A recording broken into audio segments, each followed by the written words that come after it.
सत साहिब बंदी छोड़ सतगुरु रामपाल जी भगवान की जय हो। परमपिता परमात्मा सारी सृष्टि के रचनहार, कुल मालिक, असंख्य ब्रह्मांडों के स्वामी, तीनों लोकों में प्रवेश करके सबका भरण पोषण करने वाले जगत गुरु संत शिरोमणि सतगुरु रामपाल जी परमेश्वर जी के चरण कमल में आज दिनांक 22 जून 2022 को हम सभी सत्सेवक भाई बहनों की तरफ से कोटि कोटि सादर दंडवत प्रणाम। और आप सभी वीडियो देख रहे भाई बहनों को हम सभी की तरफ से प्यार भरा सत साहिब। पुण्यात्माओं, एक बार फिर से परमपिता परमेश्वर सतगुरु रामपाल जी भगवान ने हम सभी आत्माओं के ऊपर छोटी सी साथ संगति की दया बख्शी है। घंटे भर हम परमपिता परमेश्वर की साथ संगति में बैठेंगे, मालिक की महिमा करेंगे, ज्ञान आधार से कुछ चर्चाएं करेंगे ताकि हमारा विश्वास भक्ति मार्ग पे और ज़्यादा दृढ़ हो। तो फिर हम सभी भगत भाई बहन बैठे हैं, नेपाल से भाई बहन बैठे हुए हैं, लास्ट में दास की माताजी बैठी हुई है, पीछे खिमकला बहन है नेपाल से, कमला बहन है नेपाल से, अंशिका दासी है, अपने कजोड़ भगत जी हैं, पीछे संतोष भगत जी हैं, आगे अपने दर्शनदास भगत जी हैं, पीछे ललित भगत जी हैं नेपाल से, खेमराज भगत जी हैं और डिलीराम भगत जी हैं नेपाल से। तो दया परमपिता परमात्मा की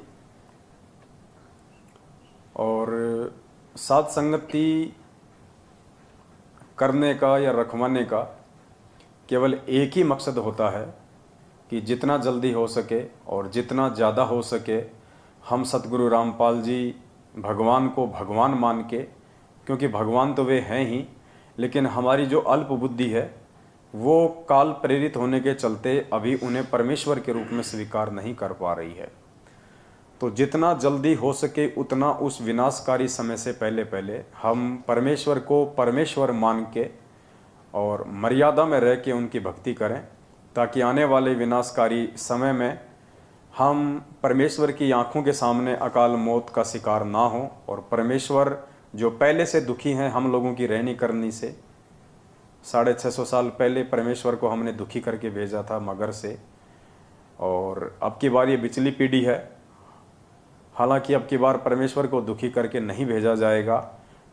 हाँ, ये है कुछ मंदबुद्धि लोग अपनी अज्ञानता के चलते, अपनी नासमझी के चलते परमेश्वर को परमेश्वर ना मान के वे स्वयं यहाँ से दुखी होके जा सकते हैं, लेकिन इस पिछली पीढ़ी में परमेश्वर की विशेष आत्माएं जो साथ संगत से जुड़ी हुई हैं वो उन्हें दुखी होकर नहीं जाने देंगी। और समय का तो विनाशकारी होना लाजमी है, इसमें कोई संशय नहीं है। प्राकृतिक उथल पुथल धरती पे शुरू हो चुकी हैं, 2021 से उसकी शुरुआत भी हो चुकी है। और आज की एक लेटेस्ट न्यूज़ है 22 जून 2018 की, यह अफ़गानिस्तान से एक न्यूज़ आई है। आज अफ़गानिस्तान में 6.3 रिएक्टर का भूकंप आया, यानी बहुत ही ज़्यादा तेज़ गति होती है 6.3। और भविष्यवक्ताओं ने कह रखा है कि 9 से 10 रिएक्टर तक के भूकंप आएंगे, धरती हिल जाएगी। और आज अफ़गानिस्तान में जो भूकंप आया है उसमें अभी शाम तक की जो न्यूज़ है उसमें तकरीबन 3000 तक लोग जो है वो मर चुके हैं। 3000 व्यक्ति भूकंप से मर चुके हैं, लाखों लोग जो है बेघर हो चुके हैं। तो ये तो एक छोटा सा एग्जाम्पल है, एक छोटे मोटे नमूने हैं जो आप सबके सामने उस विनाशकारी समय से पहले परमात्मा एक ट्रेलर के रूप में दे रहा है, दिखा रहा है, ताकि अपने आसपास की घटनाओं को देख के संभल जाओ, सुधर जाओ। भारत पे इसका असर इतना जल्दी नहीं होगा, लेकिन होगा और भयंकर होगा। लेकिन उससे पहले भारत के सीमावर्ती जो देश हैं या अन्य जो देश हैं वहाँ पे विनाश का समय पहले आएगा, जल्दी आएगा, ताकि भारत वालों को फिर भी संभलने का मौका मिले, भगत समाज को फिर भी उन घटनाओं को देख के संभलने का मौका मिले कि हम कहाँ और किस गफलत में जी रहे हैं। 27 साल से परमात्मा हमें मर्यादा और भक्ति का पाठ पढ़ा रहा है। पिछले 7 वर्षों से हम सत्सेवक भाई बहन उस परमात्मा के संदेशवाहक बन के आप लोगों को मर्यादाओं का पाठ पढ़ा रहे हैं, आप लोगों के सामने जो सत्य घटनाएं हैं वो बता रहे हैं कि धरती पे ये काल भगवान और परमात्मा के बीच में सूक्ष्म लड़ाई है। परमात्मा ने अपने एजेंट सतयुगों के रूप में धरती पे खड़े कर रखे हैं लोगों को जगाने के लिए, चेताने के लिए, और काल भगवान ने सतलोक आश्रम मैनेजमेंट हरियाणा और पूज्य गुरुदेव जी के कलयुगी परिवार को खड़ा कर रखा है अपने एजेंट के रूप में भगत समाज को अज्ञानता की गहरी नींद में सुलाने के लिए। और नतीजा आप सब भाई बहनों के सामने है। अभी 3 या 4 दिन पहले की बात है, मध्य प्रदेश के मंडला जिले का एक तहसील कोऑर्डिनेटर है राकेश दास, जो सारनाम प्राप्त था, जो वहाँ का तहसील कोऑर्डिनेटर था। और जब मंडला में भक्तों ने छोटी सी सात संगति रखनी चाहिए थी तो उसने कुछ मूर्ख भक्तों की भीड़ इकट्ठा करके वहाँ का जो स्थानीय प्रशासन है वहाँ पे उसने शिकायत की और सात संगति को रुकवाने का कुप्रयास किया। सात संगति तो नहीं रुक पाई, लेकिन कल न्यूज़ आई है कि 2-3 दिन पहले वो जो राकेश दास था, तकरीबन उसकी 35 या 40 साल के आसपास उम्र होगी, सारनाम प्राप्त था, वो अपनी औरत को विधवा करके चला गया। ये परमात्मा का विधान टूटता है। यहाँ पे हार्ट अटैक से उसकी मौत हुई है, अकाल मौत। जबकि परमात्मा का विधान है इस भक्ति का कि जिस भी पूरे परिवार ने नाम दीक्षा ले रखी होगी तो वो बहन विधवा नहीं हो सकती। यानी पत्नी से पहले इस भक्ति मार्ग में आने के बाद यदि आप मर्यादाओं में हैं तो पति की मृत्यु नहीं हो सकती। जबकि राकेश दास सारनाम प्राप्त है, तहसील कोऑर्डिनेटर है, फिर भी इसकी हार्ट अटैक से अकाल मौत हुई है। पीछे बच्चों को रोता बिलखता छोड़ गया। इसकी औरत विधवा हुई है, जो परमात्मा का विधान टूटा है। तो बाकी जो भगत भाई बहन हैं संगत वाले, जो अभी भी इस सतलोक आश्रम मैनेजमेंट हरियाणा और ये कोऑर्डिनेटर नामदान संचालक इनकी भांग के नशे में सोए पड़े हैं, उनको जागना चाहिए भाई। तुम्हारी आंखों के सामने तुम्हारे मुख्य सेवादार, कुछ दिन पहले बिहार का स्टेट कोऑर्डिनेटर राजदेव दास, हार्ट अटैक से उसकी मौत हुई, बाथरूम में बैठा बैठा मर गया। और परमात्मा कहते हैं मल द्वार से जिसकी आत्मा निकलती है वो सीधा नरक में जाता है। तो पुण्यात्माओं, विचार आप लोगों ने करना पड़ेगा। हालांकि हमें यह भी पता है कि आप सभी लोग विचार नहीं कर सकते, आप सभी लोगों का बुद्धि स्तर उतना नहीं है जितना परमात्मा यहाँ पे चाहता है बनाना। लेकिन ये आपके अपने संस्कारों की कमजोरी है, इसमें परमात्मा का भी कोई दोष नहीं है। देखो 27 साल से परमात्मा पूरी दुनिया को सत्संग कर करके समझा रहे हैं, और 8.5 अरब की जनसंख्या में से कितने लोग समझे? मुश्किल से 20 लाख लोग, मुश्किल से। क्योंकि 2014 बरवाला कांड तक केवल 14.5 लाख की संगत थी, उसके बाद में 5-6 लाख इन लोगों ने जोड़ दिए होंगे। हम कुल मिला के 20 से 25 लाख का आइडिया लगा लें संगत का हद मार के। बाकी झूठ बोलने वाले तो झूठ बोलते रहते हैं, 1 करोड़ हो गए, 2 करोड़ हो गए। हकीकत में परमात्मा की जो संगत है वो 20 या 25 लाख से ऊपर नहीं है। ये तो संगत का आंकड़ा है, भक्तों का आंकड़ा नहीं बता रहा मैं केवल भीड़ का आंकड़ा बता रहा हूं, संगत का आंकड़ा है। भगत तो मुश्किल से 1-2 लाख ही होंगे परमात्मा के, मुश्किल से 1-2 लाख, जिनमें आधे तो सात संगतियों से जुड़ चुके हैं और आधे जुड़ने की प्रोसीजर में है। धीरे धीरे रोजाना सैकड़ों की संख्या में भाई बहन सात संगतियों से जुड़ते जा रहे हैं। तो पुण्यात्माओं, 27 साल से 8 अरब की जनसंख्या को भगवान सत्संग करके संदेशा दे रहा है। और कितने लोग आए? 20 लाख। मतलब 1% भी पूरी दुनिया की जनसंख्या का परमात्मा की शरण में नहीं आया। तो पुण्यात्माओं, हम सत्सेवकों के प्रयास से सारी संगत कहां से आ जाएगी? लेकिन फिर भी उस 1% से ऊपर संगत सात संगतियों से जुड़ चुकी है। तो परमात्मा हमें यह बताते हैं कि बेटा, खोकापुर के काग मिले दिन दोई रे, अरबों में कोई हंस हमारा होए रे। परमात्मा कहते हैं हमारे जो सच्चे सेवक होंगे, जो सच्चे भगत होंगे, वो तो लाखों में करोड़ों में कोई एक आधा होगा। इसलिए आपको ज्यादा परेशान होने की या टेंशन लेने की जरूरत नहीं है कि हम 7 साल से इतनी मेहनत कर रहे हैं, इतने वीडियो बना रहे हैं, इतना लोगों को जगा रहे हैं, फिर भी संगत जाग नहीं रही। तो परमात्मा उदाहरण साथ साथ पेश कर रहे हैं कि बेटा, मैं भी तो 27 साल से 8 अरब की जनसंख्या को समझा रहा हूं, 1% भी अभी तक मेरे शरण में नहीं आया। तो रीजन क्या है? शरण में वो आएगा जिसके लिए परमात्मा धरती पे आया है, जो मोक्ष की अधिकारी आत्माएं हैं वर्तमान में पिछली पीढ़ी में। क्योंकि परमात्मा हीरे मोती लाल का व्यापारी है, परमात्मा कबाड़े का व्यापारी नहीं है। हालांकि शरण में तो चाहे पूरी दुनिया आ जाओ परमात्मा के, लेकिन वो शरण में आना नहीं होता है। परमात्मा कहते हैं ताते सतगुरु शरणा लीजे, कपट भाव जिन दूर करीजे। जो अपने मन से राग द्वेष छल कपट निंदा चुगली चोरी जारी स्वार्थ इन सब को दूर कर देता है, वो सतगुरु की शरण में माना जाता है, समझा जाता है।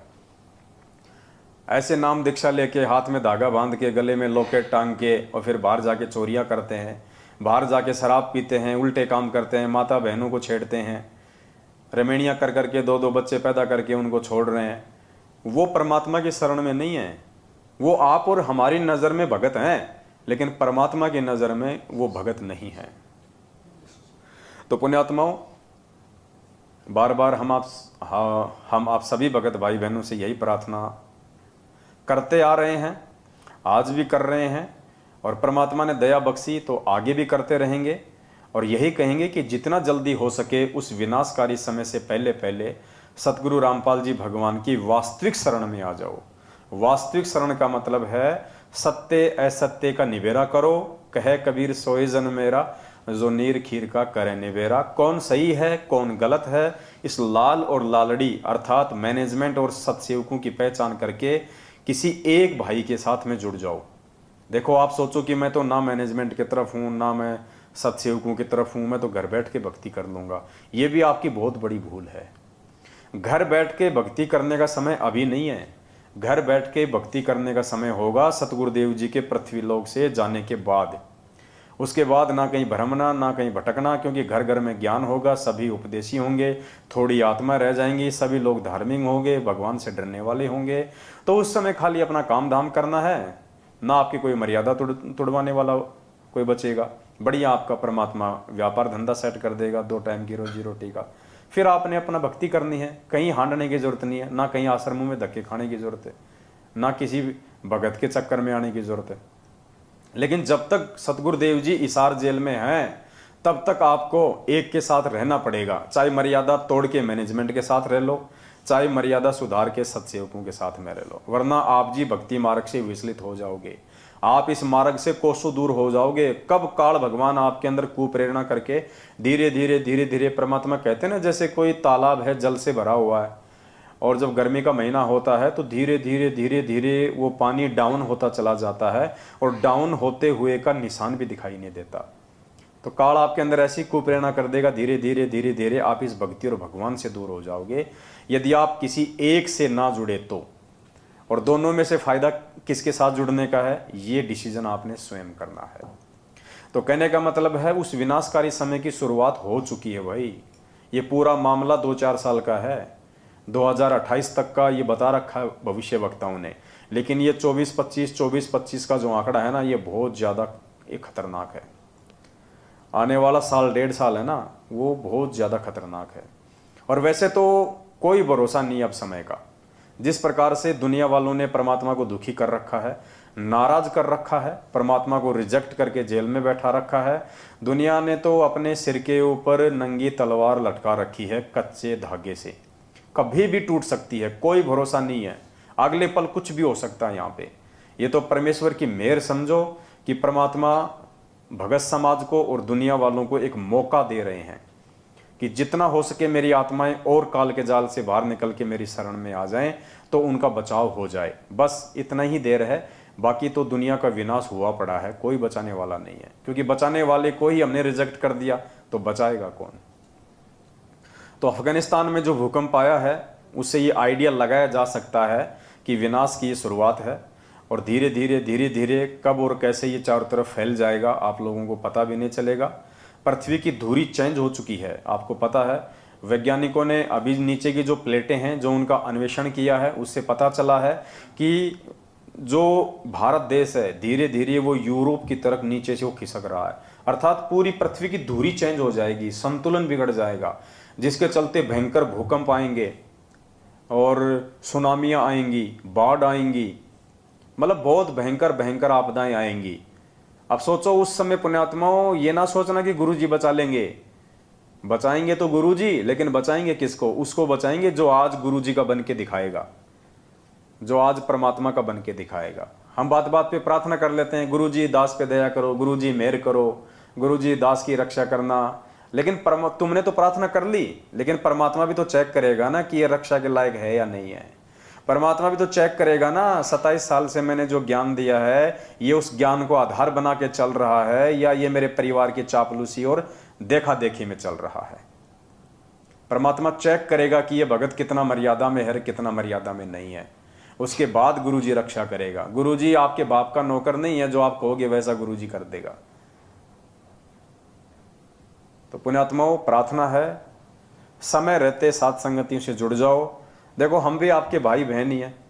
अगर हम आपके दुश्मन होते या हम जिस प्रकार से हमारे को एक खलनायक के रूप में पेश कर दिया गया है संगत में इन मैनेजमेंट वालों के द्वारा अपने धार्मिक धंधे के लिए कि कहीं जनता को सच्चाई पता ना चल जाए भगत समाज को, और हमारा ये ज्योति पाठ और दान का धंधा बंद ना हो जाए, ये रक्तदान और देह दान का धंधा बंद ना हो जाए, ये फर्जी आश्रम के लिए जमीन दान करवाने का धंधा बंद ना हो जाए।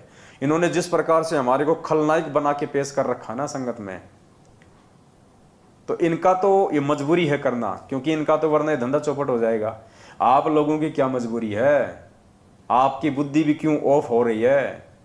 अरे हम अगर आपके दुश्मन होते, हम यदि इस परमात्मा के दुश्मन होते, हमें यदि ये मार्ग अच्छा नहीं लगता तो हम क्यों पड़े इस मार्ग में?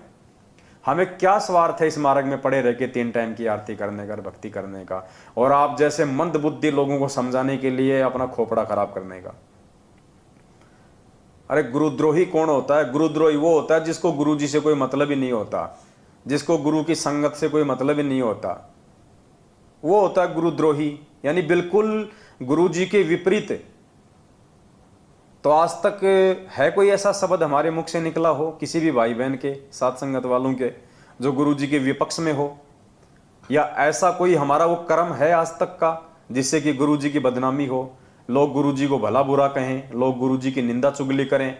जबकि मैनेजमेंट वालों के लाख कर्म हम आपको गिना दें, गुरु जी के परिवार के सैकड़ों कर्म हम आपको गिना दें, जिनकी वजह से आज दुनिया संत रामपाल जी को गालियां दे रही है। जब ये मनमुखी रूप से चंद पैसों के लिए राजनेताओं के तलवे चाटते हुए जब ये बीजेपी को वोट देने का फरमान जारी करते हैं पीले पर्चे के माध्यम से, तो कांग्रेस वाले और कांग्रेस के समर्थित जितने भी लाखों करोड़ों लोग हैं वो गुरुजी को गालियां देते हैं कि काय का संत है ये तो वास्तव में गुंडा है, भुंडा है, ये तो राम रहीम जैसा ही है, ये तो आसाराम जी जो है वो जैसा ही है। काय का संत ये ज्ञान तो देता है सतलोकार, खुद ये गंदी राजनीति करता है। तो ये मैनेजमेंट अपनी करनी के चलते, अपने कुकर्मों के चलते गुरुजी को दुनिया से गालियां दिलवा रहा है। जब ये कांग्रेस को वोट डालने का आदेश देता है भक्तों को, तो बीजेपी वालों से गुरुजी को गालियां निकलवाता है। जब इसने हरियाणा के जाट आरक्षण में जाटों का समर्थन किया, तो बाकी जो कास्ट थी, राजपूत थे, अन्य जो कास्ट वाले थे, उनसे गालियां दिलवाई। सरकार का विरोधी बना दिया, क्योंकि हरियाणा के जाटों का जो पंगा था वो हरियाणा की बीजेपी सरकार से था, और मैनेजमेंट ने इन जाटों का समर्थन किया जाट आरक्षण में, तो सरकार से गुरुजी को जो है वो गालियां निकलवाई। तो इनके लाखों हम आपको कुकर्म गिना देंगे, जिसके चलते आज संत रामपाल जी भगवान दुनिया में निंदा के पात्र बने हुए हैं। तो गुरुद्रोही कौन हुआ? और ये ना समझना कि गुरुद्रोही वो ही होता है जो सीधा सीधा गुरुजी को गालियां दे। नहीं नहीं, ये कलयुग है, यहां हर चीज की परिभाषा चेंज हो गई है। गुरुद्रोही वो ही नहीं होता जो गुरुजी को गालियां दे, गुरुजी को भला बुरा कहे, गुरुजी की निंदा चुगली करे। उससे बड़ा गुरुद्रोही वो होता है जिसके कुकर्मों के चलते, जिसके उल्टे भक्ति विरुद्ध कर्मों के चलते दुनिया जिसके गुरुजी को गालियां दे। तो वो काम आज कौन कर रहा है? सतसेवक या सतलोक आश्रम मैनेजमेंट हरियाणा आपकी आंखों के सामने है। हाथ कंगन को आरसी क्या, पढ़े लिखे को फारसी क्या? ये तो गधे से गधा आदमी भी समझ सकता है कि 27 साल से जिस भगवान ने हमारी को धार्मिकता का पाठ पढ़ाया, आज उस भगवान का आदेश बता के हमसे गंदी राजनीति करवाई जा रही है। गधे से गधा इंसान भी समझ सकता है, जिस भगवान ने 27 साल की अकथनीय मेहनत के बाद हम भक्तों के हाथों में माला, सुमरनी, मंत्र कार्ड और दान धर्म करना सिखाया। इन हाथों से, जिन हाथों को परमात्मा ने जोड़ना सिखाया, क्या बरवाला कांड में वो परमात्मा इन्हीं हाथों में अपने भक्तों के लठ पत्थर, पेट्रोल बम और बंदूकें पकड़ा के पुलिस वालों को मारने के लिए खड़ा करेगा सामने? गधे से गधा भी समझ सकता है कि सतगुरुदेव जी के आदेशों की आड़ में 2014 बरवाला कांड से पहले, 2014 बरवाला कांड में और बरवाला कांड के बाद आज 7.5 साल से घटिया कुकर्म कौन करवा रहा है, कौन आदेश दे रहा है? ये सारा का सारा आदेश गुरु जी का परिवार, गुरु जी का कलयुगी परिवार, उनका भगोड़ा भाई महेंद्र 7.5 साल से मुंह नहीं दिखा रहा। और मुझे तो अंदेशा है कि कहीं वो मर ना गया हो, मुझे तो अंदेशा है कि कहीं वो मर ना गया हो, क्योंकि 72 प्रकार के तो उसको रोग लगे रहते थे, डायबिटीज, शुगर, पता नहीं क्या क्या उसको रोग थे। उसको आश्रम में भी वो रोगी था, गोलियों का थैला भर के चलता था वो, क्योंकि गुरु को भगवान माना नहीं, गुरु के आदेशों में कभी चलता नहीं था, उसकी नजर गुरु जी की गद्दी पे रहती थी, तो ठीक कहां से होगा? तो मुझे तो अंदेशा है कि महेंद्र जो है वो मर चुका है। 7.5 साल से किसी ने देखा ही नहीं उसको, ना उसका कोई ऑडियो आया, ना उसकी कोई वीडियो आई, ना उसका कोई मैसेज आया, ना उसका कुछ ही नहीं। और मैनेजमेंट कहीं ना कहीं उसकी मौत को छिपा रहा है कि यदि संगत को पता चल गया कि गुरुजी का भाई महेंद्र मर गया तो संगत में कोई खलबली ना मच जाए, हमारा धार्मिक धंधा बंद ना हो जाए। तो 99% तो दास को लगता है जिस प्रकार से वो बीमार रहता था। और बीच में एक खबर आई थी 1-2 साल पहले कि उसकी हालत बहुत ज्यादा खस्ता हो रही है, बिल्कुल कांटे की तरह हो गया सूख के, क्योंकि भगवान के साथ में जो गद्दारी करेगा उसका क्या बचेगा। मालिक कहते हैं राम किसी को मारे नहीं, मारे तो हत्यारा राम, अपने आप ही मर जाएंगे कर कर खोटे काम। तो पुण्यात्माओं कुछ नहीं बिगड़ेगा मैनेजमेंट का। क्यों नहीं बिगड़ेगा? क्योंकि भगत नहीं है। बिगड़ता किसका है? भगत का। ये तो काल के एजेंट हैं, गुरुजी के बेटा बेटी भाई बंधु रिश्तेदार जवाई, आपका स्टेट कोऑर्डिनेटर नामदान संचालक, इनका कुछ नहीं बिगड़ेगा, क्योंकि इनका तो पहले से ही सब कुछ बिगड़ा हुआ है। ये तो काल भगवान ने एक अपने एजेंट के रूप में चिन्हित करके इस पृथ्वी पे परमात्मा की शरण में लाके और इनको उस कमाल की तरह संगत के कर्म फुड़वाने के लिए धरती पे उतारा गया। परमात्मा ने कमाल को जीवित क्यों किया? ऐसे जीवित नहीं किया। परमात्मा ने कमाल को कोई भक्ति करवाने के लिए जीवित नहीं किया था। परमात्मा ने कमाल को जीवित केवल आज बिचली पीढ़ी वाले आप और हम जैसे मंद बुद्धियों की आंखें खोलने के लिए किया था कि काल उस बिचली पीढ़ी में भी ऐसा ही तांडव मचाएगा, ऐसा ही घटिया खेल खेलेगा। तो क्यों जीवित किया परमात्मा ने कमाल को? एक एग्जाम्पल के लिए। कैसे? कमाल को परमात्मा ने मुर्दे से जिंदा किया, एक तरीके से मालिक ने उसको नया जीवन दिया। और बचपन से परमात्मा ने उसको पढ़ाया लिखाया, जैसा भी था उस समय, उसको शिक्षा दी, उसको दीक्षा दी, अपने पास में रखा, उसको अपने बेटे जैसा उसको प्यार दिया। और आगे चल के वो कमाल गुरुद्रोही हुआ, परमात्मा की संगत को ले डूबा, मनमुखी रूप से वो गुरु बन के बैठ गया। गालियां तो उसने भी नहीं निकाली थी कभी परमात्मा को, राग द्वेष तो वो भी नहीं करता था इतना, निंदा चुगली तो कभी उसने भी नहीं की कबीर साहिब की, फिर भी वो गुरुद्रोही कहलाया। क्यों? उसके कर्मों के चलते, कर्मों के चलते वो गुरुद्रोही कहलाया। तो आज वो की वो स्थिति परमात्मा हमें समझाना चाह रहे हैं कि ये ना सोचना कि गुरुजी का भाई क्या कोई गद्दारी कर सकता है।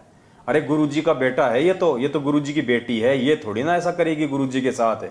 वो कमाल भी तो गुरुजी का बेटा ही था, जिसको मुर्दे से जिंदा किया था, बचपन से लालन पालन पोषण किया था, बड़ा किया था।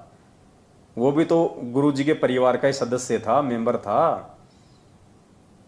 परमात्मा ने इसीलिए उसको जीवित करके एक एग्जाम्पल दिया आप और हमारे जैसे नालायकों की आंखें खोलने के लिए कि जब तुम कलयुग की बिचली पीढ़ी में जाओ तो मूर्खो, मेरा परिवार समझ के मेरे भाई बंधु रिश्तेदार बेटा बेटी पे आश्रित ना हो जाना।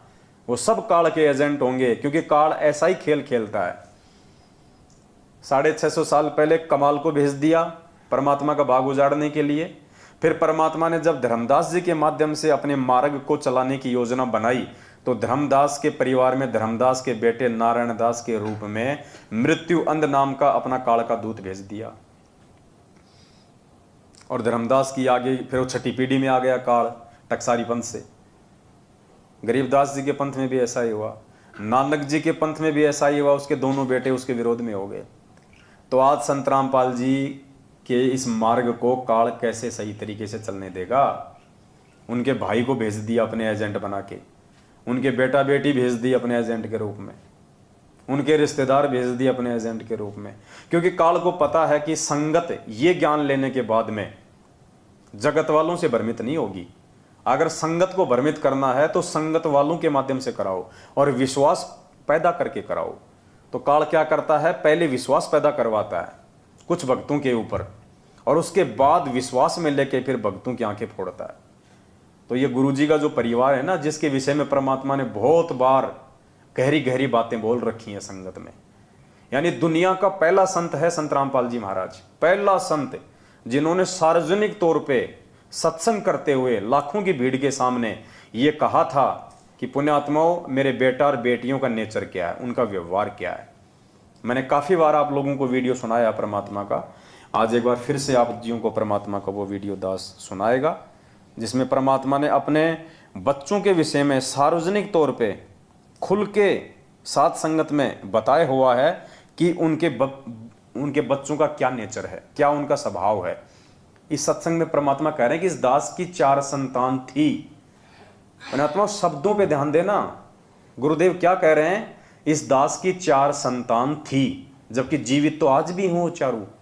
फिर गुरु जी ये क्यों कह रहे हैं कि थी, क्योंकि परमात्मा ने उनको रिजेक्ट कर दिया। परमात्मा कहते हैं साधु शब्दां परखिए और दुख पड़े घरनार, सूरवीर जद जानिए जब रण बाजे तलवार। तो संत और साधु की पहचान वो क्या कहना चाह रहे हैं, क्या संकेत कर रहे हैं, उनके शब्दों से होती है। तो परमात्मा कह रहे हैं वर्तमान में 2008 का सत्संग है ये, और उनकी चारों जो औलाद हैं, 2 बेटे 2 बेटियां, मंजू, अंजू, वीरेंद्र और मनोज, चारों अभी जिंदा हैं, इसी धरती पे हैं काल के एजेंट के रूप में। फिर भी गुरु जी कह रहे हैं कि मेरी 4 संतान थी यानी अब नहीं है। अब इससे बड़ा संकेत और कौन देगा, लेकिन मूर्ख नहीं समझेंगे, मूर्ख नहीं समझेंगे, क्योंकि परमात्मा कहते हैं जिसकी जितनी बुद्धि उतना दे बताए, उसका बुरा मत मानियो अधिक कहां से लाए। लेकिन समझदार भगत इन संकेतों को समझ के और सावधान हो जाते हैं, और आज साथ संगत से जुड़े हुए लाखों भाई बहन इन संकेतों को समझ के अपने आत्म कल्याण की ओर आगे बढ़ रहे हैं, ना कि बाकी संगत की तरह चापलूसी और जो है आधीनता को स्वीकार किए हुए हैं। सुनिए परमात्मा के मुख कमल से उनके बच्चों के विषय में।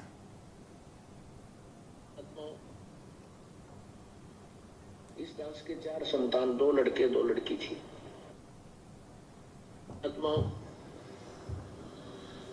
इस दास के 4 संतान, 2 लड़के 2 लड़की थी। यदि ये दास नींद और छूट रह जाता, अब मुझे पता है मैं कितने की खातिरदारी कर रहा हूँ, खूब पता है मुझे वो क्या नेचर है उनका, कैसा उनका स्वभाव, क्या करते। अब परमात्मा के चरणों में आया हूँ, मेरे लाखों चेले बेटा बेटी हो गए। अब एक को कहता हूँ बजल जाना, 10 खड़े हो जाते हैं। ये क्या कारण है, क्योंकि मैंने परमात्मा की भक्ति का रटना लाई, और उस भक्ति की शक्ति से बच्चों में इतनी श्रद्धा बन गई, जब हाथों में रखो अपने गुरुदेव को, अपने पिता को। तो क्या कह रहे हैं पूज्य गुरुदेव जी कि पुण्यात्माओं, इस दास के 4 संतान थी, 2 लड़के 2 लड़की, और मुझे अच्छे से पता है उनका क्या व्यवहार है, क्या उनका नेचर है, और क्या वो मेरी खातिरदारी करते, अर्थात कितना मुझे सम्मान देते, कितनी वो मेरी इज्जत करते आगे चल के। अब इतनी खुल के आज तक दुनिया के किसी भी संत ने अपने बच्चों के बारे में नहीं बताया। तो क्यों संकेत किया परमात्मा ने? संगत को समझाने के लिए, संगत को जगाने के लिए कि भाई अगर तुम इनको मेरा बेटा बेटी मान के चल रहे हो तो बहुत बड़ी भूल में चल रहे हो, ये तो काल के बेटा बेटी हैं।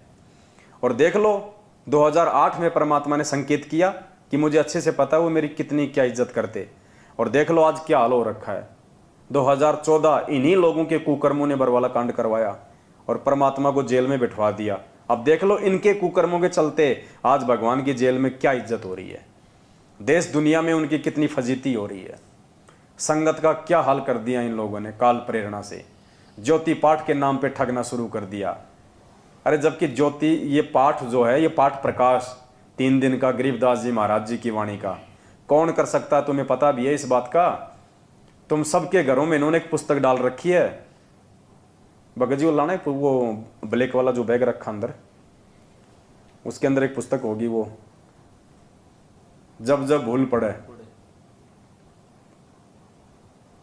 तुम सबको दे रखी है वो पुस्तक, और स्पेशली भक्तों को दी हुई है। और ये भी कह रखा है कि गुरु जी का आदेश है, इसको महीने में एक बार जरूर पढ़ना है। इसको मासिक पाठ बना दिया। जैसे हम आरती करते हैं, रोज पढ़ते हैं ना उसको, इसको मासिक पाठ बताया। मासिक पाठ यानी महीने में एक बार तो भक्तों ने इसको पढ़ना ही पढ़ना है, गुरुजी का आदेश है। जबकि इसमें आने वाले दिनों में दास आपको दिखाएगा, तुम लोग पढ़ते नहीं हो, और पढ़ते हो तो तुम्हारी बुद्धि में आ नहीं सकती ये बातें। क्यों नहीं आ सकती? क्योंकि इस पुस्तक को भी पढ़ने का एक फॉर्मूला है, और तुम लोगों को नहीं पता वो फॉर्मूला क्या है, और ना तुम्हें मालूम पड़ सकता। तुम जितना पढ़ोगे उतना ही तुम उलझते चले जाओगे। ये जो पुस्तक है ना, आने वाले दिनों में जिसका पोस्टमार्टम होगा परमात्मा के आशीर्वाद से, ये पुस्तक जैसे तुम पढ़ रहे हो वैसे नहीं पढ़ी जाएगी। ये पुस्तक पीछे से पढ़ी जाएगी। जैसे कुरान होती है ना, उसमें उल्टे शब्द पढ़े जाते हैं। ये जब जब भूल पड़े पुस्तक, ये पीछे से पढ़ी जाएगी, ना कि आगे से। तुम आगे से पढ़ रहे होंगे, जिंदगी में समझ में नहीं आएगी। इसका एक फॉर्मूला है। आने वाले दिनों में परमात्मा दया करेंगे, दास आपको पीछे से पढ़ के सुनाएगा एक एक चीज, तब आपके समझ में आएगी। और ये जो पुस्तक है, ये सतलोक आश्रम मैनेजमेंट हरियाणा के साथ में जुड़े हुए लोगों के लिए जहर है, जहर। और सत्सेवकों के लिए ये अमृत है, अमृत। क्योंकि इस पुस्तक को जब हम पढ़ेंगे, इस पे वीडियो बनाएंगे, इसका पोस्टमार्टम होगा ज्ञान आधार से, तो सत्सेवकों का तो भक्ति मार्ग पे विश्वास बढ़ेगा। और साथ संगति से ना जुड़ के जो लोग मनमुखी रूप से मैनेजमेंट का आदेश मान के इस पुस्तक को पढ़ रहे हैं कि गुरुजी का आदेश है, उनको कुछ समझ में आएगा नहीं, उल्टी उनकी मर्यादा टूटेंगी। इसमें ऐसी ऐसी बातें लिखी हुई हैं जिससे आपको सीधा काल भगवान के मुंह में लेके जाया जाएगा। ये पुस्तक बिना साथ संगत से जुड़ा हुआ कोई भी व्यक्ति यदि इसको पढ़ेगा तो वो सीधा काल भगवान के मुंह में जाएगा, उसकी मर्यादा टूटेंगी। क्योंकि उसको बिगाड़ने की सामग्री है इस पुस्तक में, टोटली उसको बर्बाद करने की सामग्री है।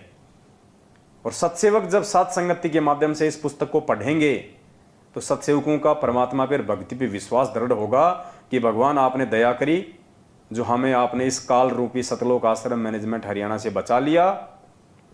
आपने अपने कलयुगी परिवार रूपी काल भगवान के एजेंटों से बचा लिया, वरना आज हम धोबी के कुत्ते की तरह हो जाते, ना घर के ना घाट के, हमारे कुछ भी समझ में नहीं आता। तो आने वाले दिनों में इस पुस्तक को हम लेके चलेंगे। तो परमात्मा यहां पे अपने बच्चों के विषय में स्पष्ट बता रहे हैं, और आज तुम उन्हीं बच्चों की पूंछ पकड़ के चल रहे हो, उन्हीं की चापलूसी कर रहे हो, उसी कलयुगी भाई के आदेशों पे चल रहे हो, और उसी परिवार के आदेशों पे चंद टुकड़ों के लिए उनकी गुलामी करने वाले नामदान संचालक और कोऑर्डिनेटरों के पीछे चल रहे हो। भाई बुद्धि भ्रष्ट हो चुकी है। परमात्मा कुछ भी बचाव नहीं करेगा अगर समय रहते आंखें नहीं खोली और साथ संगति से नहीं जुड़े तो। अरे परमात्मा कहते हैं, कहे कबीर सोए जन मेरा, जो नीर खीर का करे निबेरा।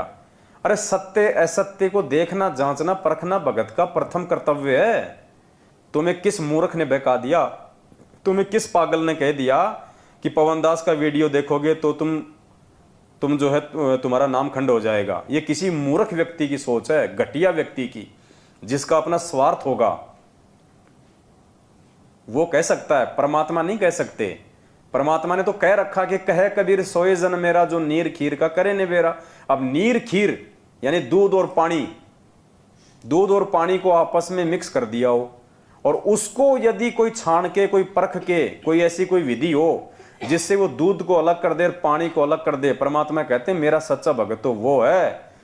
चाहे झूठ और सच को आपस में कितना ही मिला दिया जाए, मेरा भगत मेरे ज्ञान से उनमें नीर खीर का निबेरा कर लेगा, निर्णय कर लेगा कि सच क्या और झूठ क्या है। उसके बाद में सत्य का संग करेगा, झूठ को त्याग देगा। उसको बताया भगवान ने हंस। अरे तुमसे तो जगत वाले अच्छे।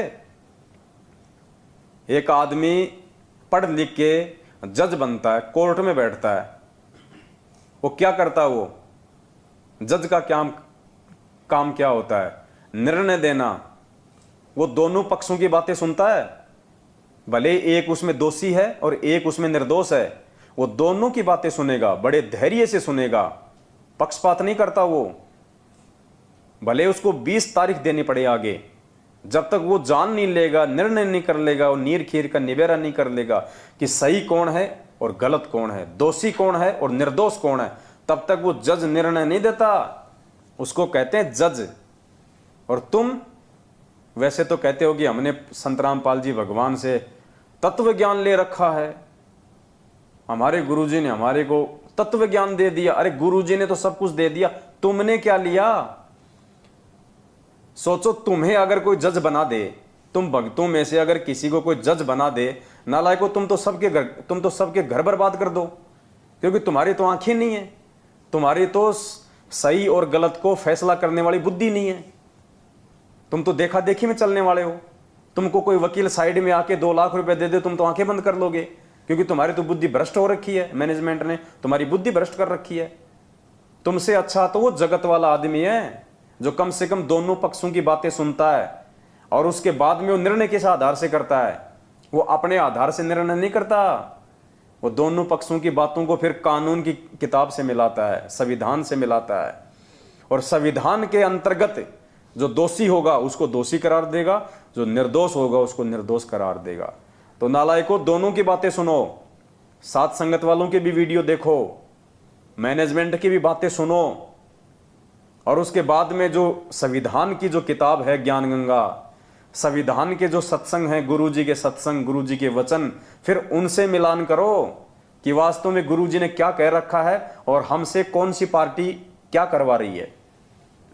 गुरुजी का संविधान कहता है भगत को राजनीति से कोसों दूर रहना चाहिए, राजनीति का भगत का 36 का आंकड़ा है, और तुम्हारे को उसी राजनीति रूपी खूटे के बांध दिया गया जानवर बना के। कहाँ निर्णय किया तुम लोगों ने? तुम लोगों ने तो अपनी भक्ति बर्बाद कर ली, अपना जीवन बर्बाद कर लिया, तुम लोगों ने अपना परिवार बर्बाद कर लिया, क्योंकि इनके पीछे लग के और ये गंदी राजनीतियां कर करके कितने परिवार उजड़ चुके हैं, कितने भगत भाई बहन अकाल मौत मर गए, पीछे से उनके बच्चे यतीम हो गए, उनकी औरतें विधवा हो गई, कितने परिवार बर्बाद कर दिए सतलोक आश्रम मैनेजमेंट हरियाणा ने। तो भाई हमारी तो ड्यूटी है, जब तक परमात्मा ने सांसें दे रखी है और सद्बुद्धि दी हुई है, तब तक हमारी ड्यूटी है भोंकने की। भाई हम तो भोंकेंगे, हमें कोई परवाह नहीं है। तुम संगत वाले हमें अच्छा कहो चाहे हमारे को बुरा कहो, तुम अच्छा कह दोगे तो हम तुरंत सतलोक नहीं चले जाएंगे, तुम बुरा कह दोगे तो हम नरक में नहीं जाने वाले। हमारा फैसला सतगुरु के हाथ में है, संगत के हाथ में नहीं है। तो भाई और बहनों, थोड़ा विचार करो, इस बुद्धि को खोलो, वरना आने वाले समय में भगवान की आंखों के सामने मरोगे, परमात्मा की आंखों के सामने मरोगे। परमात्मा नहीं बचाएगा, क्योंकि ये अपना विधान नहीं तोड़ता। परमात्मा 27 साल से तुम्हें बचाने के लिए भगवान इतना अथक प्रयास कर रहा है, इतने संघर्ष झेल रहा है, तुम्हारे लिए लोगों की गालियां खा रहा है, तुम्हारे लिए लोगों की मार खा रहा है कि मेरे बच्चे ज्ञान आधार से थोड़ा परिपक्व हो जाएं, सही और गलत की जो है पहचान करने लग जाएं। और तुमने तो वो भेड़ चाल पकड़ रखी है, गुरुजी के वचनों पे कोई ध्यान नहीं तुम्हारा, गुरुजी के शब्दों पे कोई ध्यान नहीं तुम्हारा। गुरुजी कुछ कह रहे हैं, तुम कुछ कर रहे हो, क्या होगा भाई? ये निर्णय कर लेना समय रहते, नहीं तो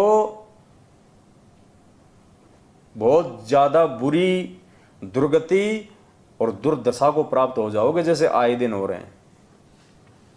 तो विनती कर सकते हैं हम केवल, वरना हमारा कोई स्वार्थ नहीं है, कोई स्वार्थ नहीं है। अरे कम से कम देख तो लो एक बार, हम लोग बोल क्या रहे हैं, हम लोग कह क्या रहे हैं।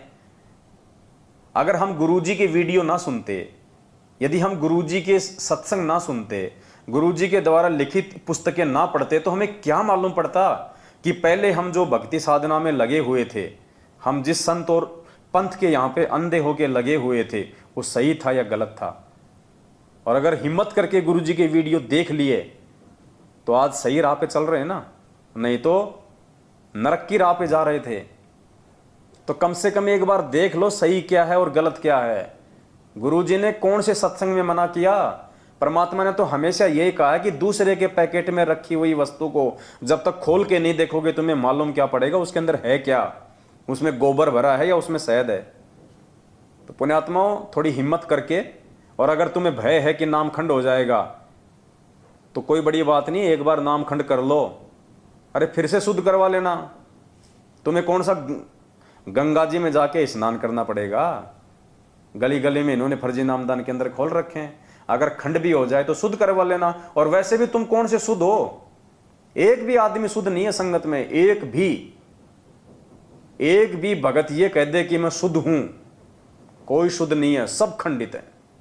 जिनका बाप जेल में बैठा हो वो कभी भी वो ब्राह्मण नहीं बन सकता, वो पंडित नहीं रह सकता, भगत नहीं रह सकता, जिसका बाप जेल में बैठा हो। और तुमसे ज्यादा खंडित तो ये तुम्हारा नाम शुद्ध करवाने वाले हैं।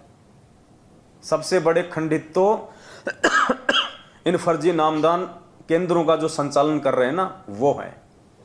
क्योंकि यही लोग तो तुमसे मर्यादा तोड़वाते हैं, यही लोग तो तुम्हें पीले पर्चे के आदेश बताते हैं, इन्हीं लोगों की तुम गुलामी करते हो। और ये करते हैं ऊपर वालों की गुलामी, मैनेजमेंट की, गुरुजी के परिवार की। तो तुमसे पहले तो तुम्हारे नामदान संचालक और ये कोऑर्डिनेटर लोग हैं, ये खंडित हैं। तो तुम कहां से शुद्ध हो जाओगे? और तुम जैसे लोगों से नाम शुद्ध करवाने वाले कहां से शुद्ध हो जाएंगे? कुछ नहीं, ये तो परमात्मा कहते हैं ना कि वो रमलू वाली और ताई वाली जो कहानी थी, बोले अरे रमलू तने रो लियो, बोले ताई बोले आगे देखे जाना रोए जाना। तो ये हाल करके छोड़ दिया तुम्हारा मैनेजमेंट ने, ना तुम घर के रहे ना तुम घाट के रहे। आज 90% संगत, जो भाई बहन साथ संगत से नहीं जुड़े हुए हैं, धोबी के कुत्ते जैसी हालत है उनकी। भले वो शर्मा शर्मी में किसी को ना बताओ। और अच्छी आत्मा है वो जो लोग समय रहते समझ गए, और आज भी धीरे धीरे समझते जा रहे हैं। लेकिन समय ज्यादा नहीं है, आगे का समय समझने समझाने का नहीं रहेगा।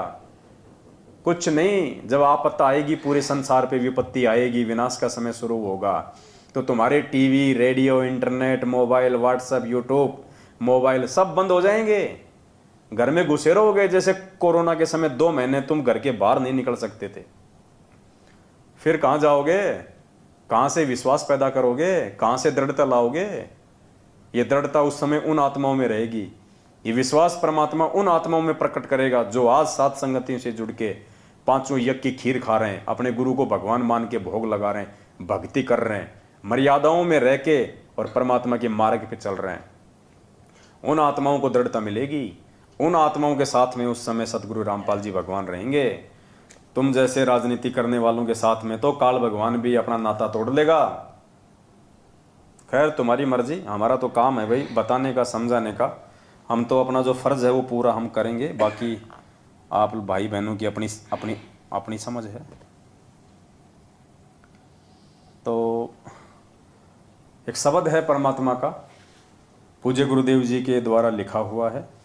शब्द को हम महिमा के रूप में गाएंगे और समझने का प्रयास करेंगे कि परमेश्वर ने इस शब्द के माध्यम से हम भक्तों को क्या जो है निर्देशित किया है।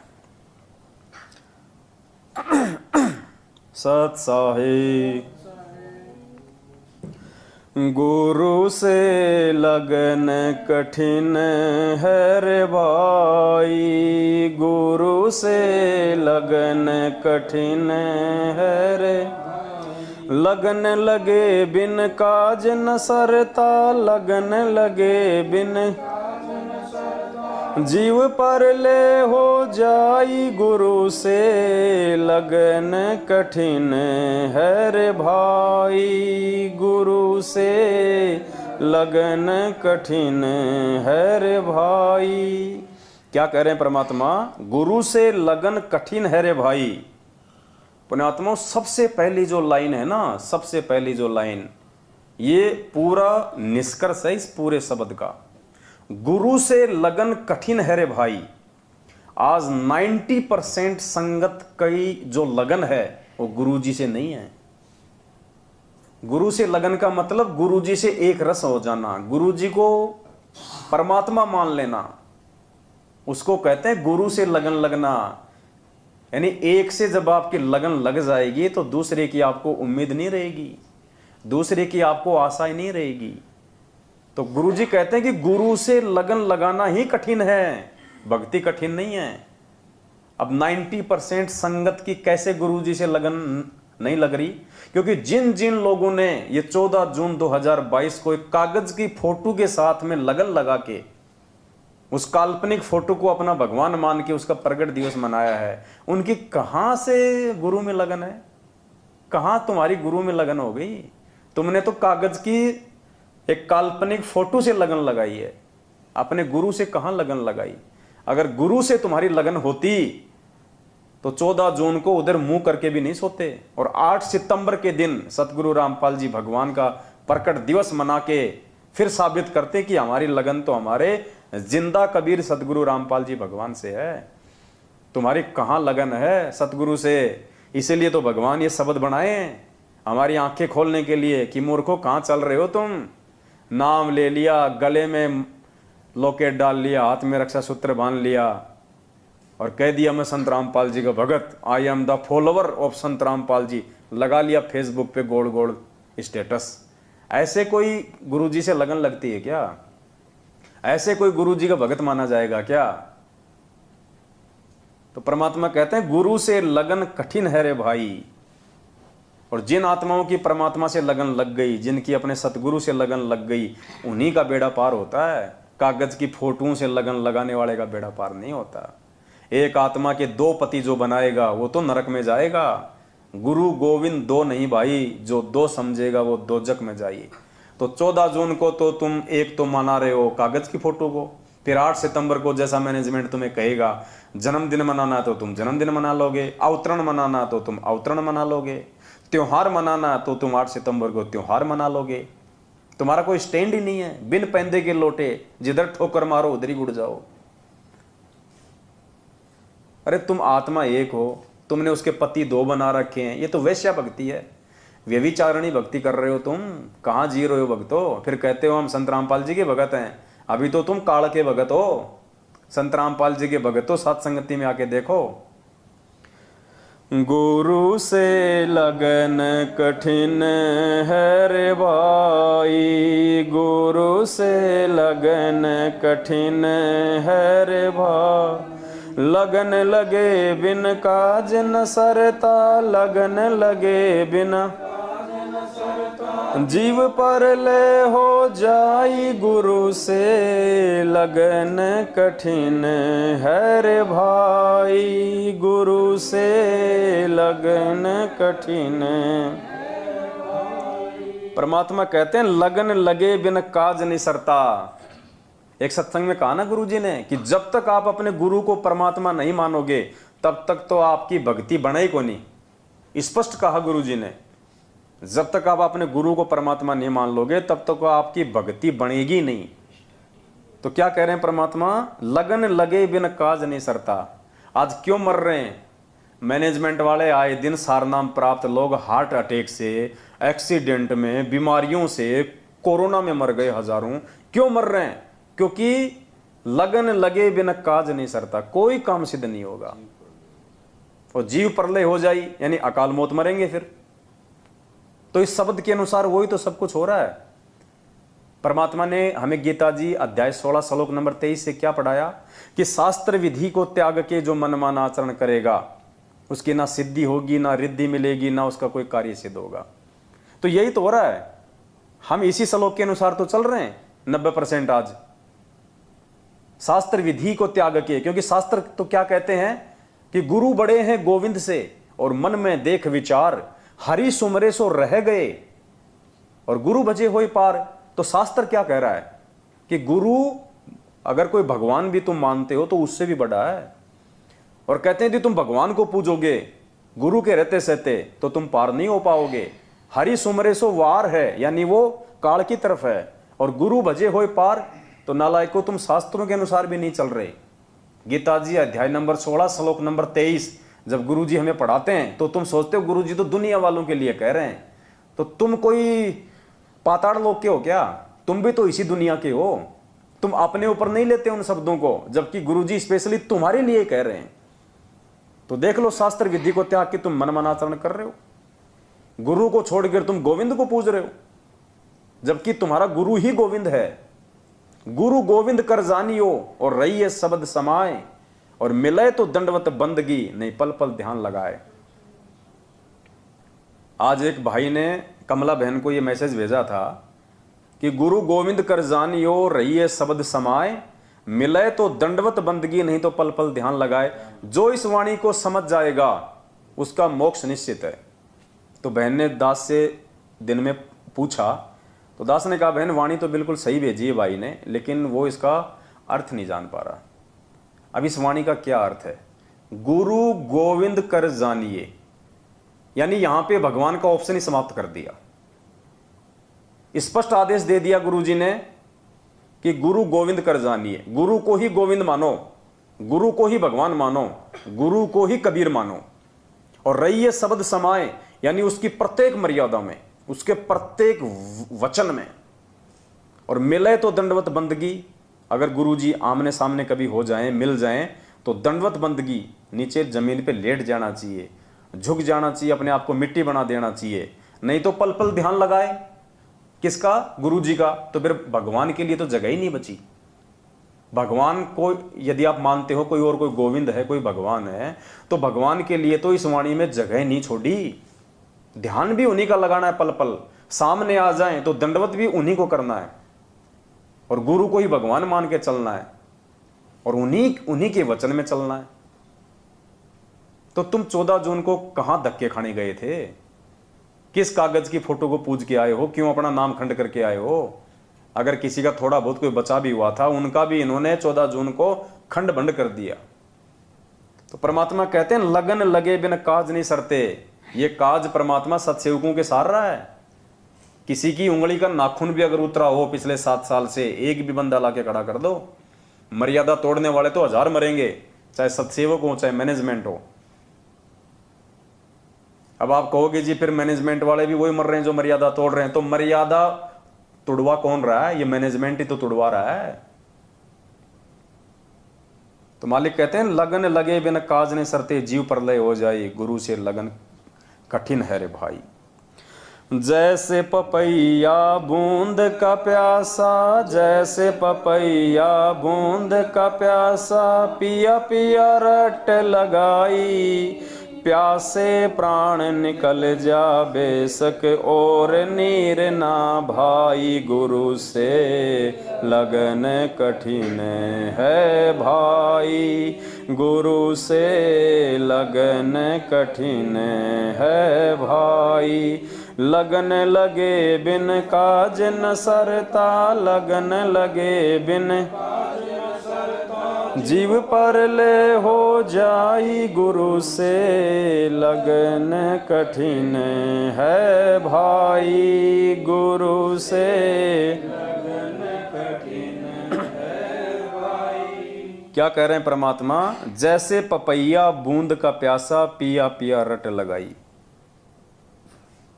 परमात्मा कहते हैं जैसे एक पपैया होता है ना, एक पक्षी होता है, और मालिक कहते हैं जो स्वाति नक्षत्र में जो बारिश होती है ना, वो केवल उस बारिश की बूंद का ही वो जो है वो जल ग्रहण करता है, बाकी जल नहीं पीता हो।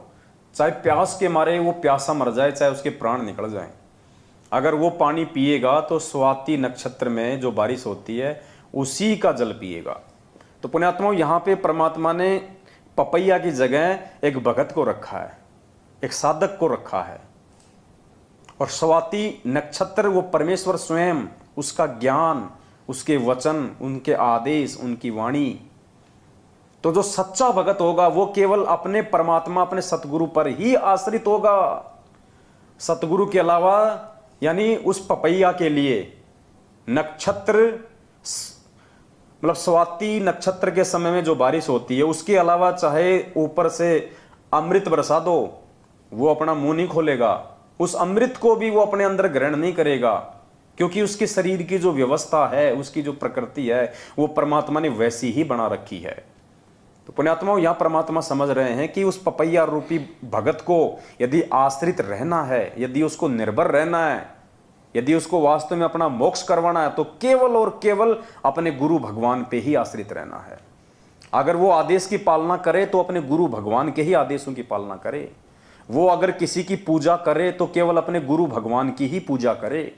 अगर किसी के वचन को माने तो केवल अपने गुरु भगवान के वचन को ही माने। और तुम्हारे को तो इन्होंने पपैया से काला कौवा बना दिया।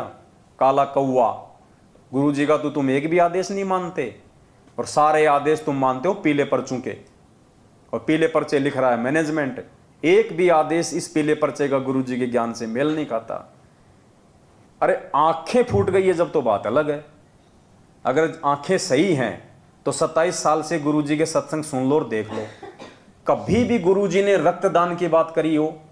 दे दान की बात करी हो, कभी भी आश्रम में गुरुजी ने भक्तों को आदेश दिया हो कि बच्चों रक्तदान करो, दे दान करो, कभी भी गुरुजी ने किसी पार्टी विशेष को वोट दिलाया हो, जैसे मैनेजमेंट आए दिन कहता है कि बीजेपी को वोट दो, बीजेपी का समर्थन करो, बिल्कुल ही मतलब इस दिमाग में कोयला भर रखा है क्या? गधे से गधा आदमी भी समझ जाए इतने सत्संग सुन के परमात्मा के, और हम क्या कर रहे हैं? पपैये के बजाय कौवे की भूमिका निभा रहे हैं। तो भाई क्या मिलेगा फिर खाने को? लेटरिन मिलेगा, टट्टी खाएगा। फिर वो स्वाति नक्षत्र वाली बूंद तो भाई पपैये के लिए होती है, कौवों के लिए नहीं होती। फिर तुम्हारे काज नहीं सर सकते, और अगर किसी के थोड़े बहुत काज सर रहे हैं तो समझ लेना तुम्हारी बैटरी चल रही है, परमात्मा का आशीर्वाद नहीं चल रहा। तो परमात्मा कहते हैं जैसे पपैया बूंद का प्यासा पिया पिया रट लगाई। अब बताओ, तुम्हारे को सार नाम तो लेना था अपने सतगुरु से, पपैये को बूंद तो पीनी थी स्वाति नक्षत्र की, और पिला दिया उनको ऊपर से तेजाब। अरे तुम्हारे को ये सार नाम तो लेना था अपने सतगुरु से, जैसे पपैया बूंद का प्यासा। हमें वो सार नाम रूपी बूंद अपने सतगुरुदेव जी के मुख कमल से लेनी थी, और तुम्हारे को इन काल एजेंटों ने सार नाम के नाम पे वो तेजाब पिला दिया। तेजाब ये कह के कि ये स्वाति नक्षत्र की बूंद का जल है। तो बताओ तुम्हारे काज कहां से सरेंगे? भेड़ चाल में चलने वालों के काज कहां से सरेंगे? जैसे पपैया बूंद का प्यासा पिया पिया रट लगाई। हम लगा रहे हैं रट, हम सत्सेवक। देखो परमात्मा की महिमा, उनके आशीर्वाद से। हमारी औकात नहीं है, ना धरती पे किसी औकात है जो भगवान के विषय में एक शब्द उसकी महिमा में गा दे, क्योंकि भगवान की महिमा हर किसी के समझ में आएगी नहीं, उनके बस की बात ही नहीं है। तो भगवान सद्बुद्धि दे के समझाता है, वो खुद अपनी महिमा करवाता है। जीव के बस की बात नहीं है जो भगवान की महिमा कर दे। तो पिया पिया रट तो कौन लगा रहा है? ये साध संगत वाले भाई बहन लगा रहे हैं पिया पिया रट। अपने सतगुरु को पल पल याद कौन कर रहा है? उनकी महिमा कौन गाना आ रहा है? हम सार नाम की ओर में नहीं भागते, हम सार नाम की दौड़ में 15-15 हजार रुपए देके अपना शिष्य धर्म को नष्ट नहीं करते। तो साध संगत से भाई बहन अपने गुरु को भोग लगा लगा के, उनको परमात्मा मान मान के उनको रिझा रहे हैं उनको। तो ये पिया पिया रट, ये सतगुरु सतगुरु रट कौन लगा रहा है? साध संगत वाले भाई बहन लगा रहे हैं। तो निर्णय कर लेना, आप लोग मैनेजमेंट की कुसंगति करके कव्य की श्रेणी में हो या साध संगत से जुड़ के पपैये की श्रेणी में हो। जैसे पपैया बूंद का प्यासा पिया पिया रट लगाई, प्यासे प्राण निकल जा बेशक और नीर ना भाई। हमें तो केवल सतगुरु के हाथों से ही सार नाम रूपी नीर पीना है, दूसरे के हाथ का तेजाब नहीं पीना, वो काला पानी नहीं पीना, कोयले का पानी नहीं पीना भाई। जो कोयले का पानी पिएगा फिर क्या होगा? उसका लीवर खराब होगा, फिर वो अकाल मौत मरेगा। देख लो आए दिन सैकड़ों लोग मर रहे हैं संगत में अकाल मौत। अरे और तो छोड़ो, ये जो राजस्थान के सोजत में जो इन्होंने फर्जी आश्रम बना रखा, अब की बार वहां पे इन्होंने जो प्रकट दिवस मनाया है, कल के अखबार में न्यूज आई है उनके प्रकट दिवस में जो भंडारा जो बच गया था, क्योंकि भंडारा इन्होंने 4-5 लाख के लिए बनाया, संगत वहां गई नहीं 1 लाख भी, तो भंडारा का क्या करेंगे? भंडारा इन्होंने फेंक दिया, भंडारा इन्होंने वहां पे नालों में फेंक दिया। और कल की न्यूज आई है 1 भैंस और 9 गाय मर गई वो खाना खा के। अरे बताओ, भगवान को भोग लगा हुआ अन्न खाने से कोई मरता है क्या? 1 भैंस और 9 गाय मरी है, इनके ऊपर मुकदमा करवाया कल वहां के लोगों ने। और जबकि गुरुदेव ने स्पष्ट बोल रखा कि ऐसे यदि कोई भंडारा यदि बच जाता है, पाठ का भंडारा, क्योंकि वहां तो पाठ चल रहा था ना, पाठ का यदि भंडारा यदि बच जाता है तो गुरुजी ने कहा कि या तो उसको जल प्रवाह करो या उसको जमीन में खड्डा खोद के डालो। इसी पुस्तक में लिखा हुआ है, इसी में। इसीलिए तो दास कह रहा है ना कि तुम्हारे को बिल्कुल विपरीत चलाया जा रहा है, इस पुस्तक के विपरीत।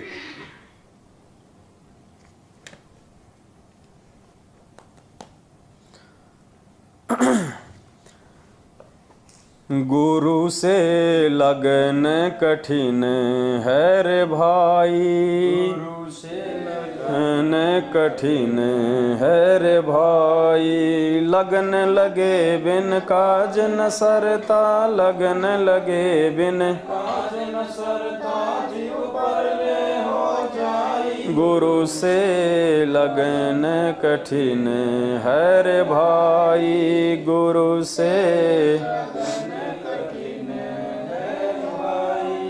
जैसे मिर्गा शब्द स्नेही शब्द सुनन को जाई, जैसे मिर्गा शब्द स्नेही शब्द सुनन को, शब्द सुने और प्राण दान दे, शब्द सुने और प्राण दान दे, तनिक नहीं बिराई, गुरु से लगन गुरु से लगन कठिन है रे भाई, लगन लगे बिन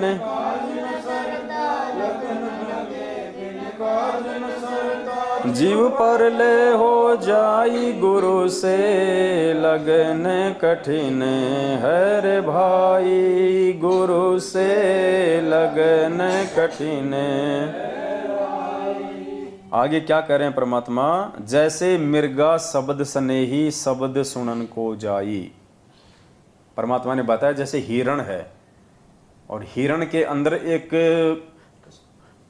कर्ण विकार है और उसके नाभि के अंदर परमात्मा ने कस्तूरी बताई, और वो कस्तूरी प्राप्त करने के लिए जो शिकारी होता है वो क्या करता है, वो एक मीठी सी सारंगी पे एक वाद्य यंत्र आता है, एक म्यूजिकल इंस्ट्रूमेंट आता है जिसको बोलते हैं सारंगी, वायलिन जिसको बोलते हैं। वो एक ऐसी धुन प्रकट करता है, इतनी मीठी वो धुन प्रकट करता है कि वो हिरण जो होता है वो विवश हो जाता है, उसके आगे नतमस्तक होने को उसे रहा नहीं जाता, और वो हिरण स्वतः आकर्षित होकर उस धुन के ऊपर उस शिकारी के घुटनों पे अपना सिर रख के बैठ जाता है, और शिकारी उसको मार देता है या फिर उसको पकड़ लेता है और फिर उसकी वो कस्तूरी जो नाभि में होती है वो निकाल देता है। तो क्या कह रहे परमात्मा, जैसे मिर्गा शब्द स्नेही शब्द सुनन को जाई, शब्द सुने और प्राण दान दे, तनिक नहीं बिराई। उस शब्द को सुनने के लिए वो इतना विवश हो जाता वो कि वो अपने प्राणों की भी परवाह नहीं करता। वो पुण्यात्माओं, इसी प्रकार परमात्मा यहां कह रहे हैं कि जो सच्चा भगत होगा, जो नेक भगत होगा, वो केवल अपने सतगुरु के ही वचनों को महत्व देगा, दूसरे के किसी भी आदेश को फॉलो नहीं करेगा। वो चाहे कोई कितना ही मीठा बोले, चाहे कोई कितना ही अच्छा लोभ लालच वाला कोई आदेश बताए, चाहे कोई कितना ही ऑफर वाला कोई आदेश बताए, बिल्कुल नहीं मानेगा। वो केवल अपने सतगुरु के वचन का ही इंतजार करेगा, अपने सतगुरु के वचन पे ही वो टिका रहेगा, सतगुरु का ही वो इंतजार करेगा, क्योंकि उसका जो भाव होता है, जो सच्चा भगत होता है, उसका भाव केवल अपने सतगुरु के वचन के प्रति ही होता है। दूसरे के वचन को वो मान ही नहीं सकता, चाहे कोई कितना ही अच्छा बताए, चाहे कोई कितना ही, चाहे उनके परिवार का कोई सदस्य बतावे, चाहे कोई कोऑर्डिनेटर बताओ, उसके अंदर वो जो गुण होता है वो मतलब वो जन्मजात होता है।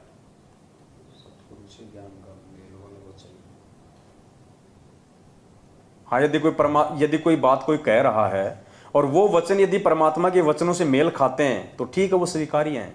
जैसे हम कहते हैं बार बार कि भाई ये जो पीले पर्चे हैं, ये जो फर्जी लेटर हैं, ये जो नकली ऑडियो है, ये गुरुजी की है या नहीं है, हम इन चीजों पे नहीं जाते। यदि इनमें कोई बात हमारे गुरुजी के वचनों से मेल खाएगी तो हमारे को स्वीकार्य है, अन्यथा बिल्कुल भी स्वीकार्य नहीं है, भले चाहे गुरुजी ने ही भेजे हों। क्योंकि सच्चे भगत की एक खासियत होती है, अब उस वायलिन या वो जो शिकारी जो वो धुन प्रकट करता है, उससे अच्छी अच्छी धुन तो और भी होती हैं, बहुत ज्यादा होती हैं। वो हिरण उनके ऊपर आसक्त नहीं होता, वो ध्यान ही नहीं देता उस तरफ वो हिरण कि कौन भौंक रहा है।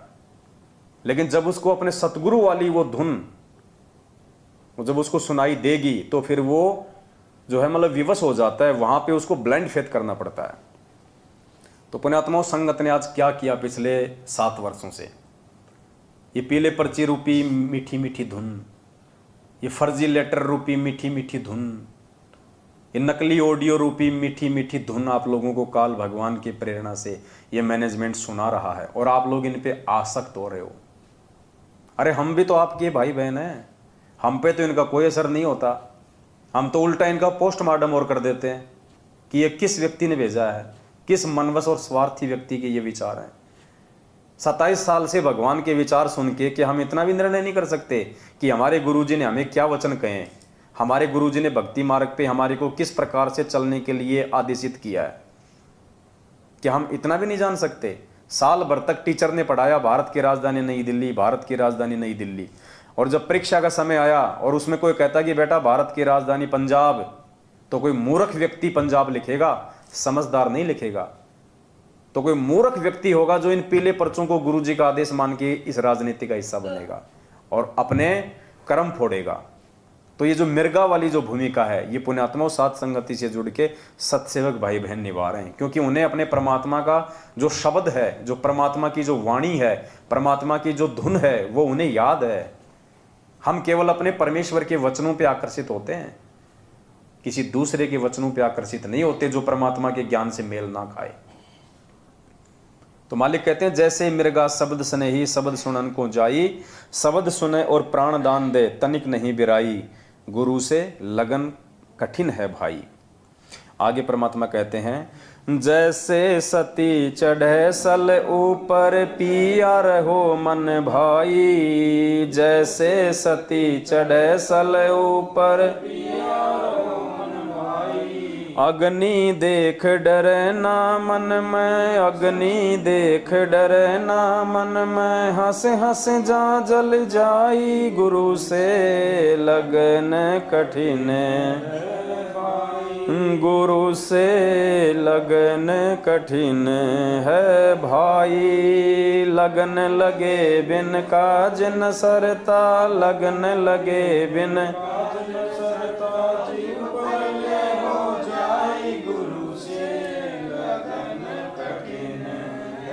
भाई, गुरु से लगन कठिन।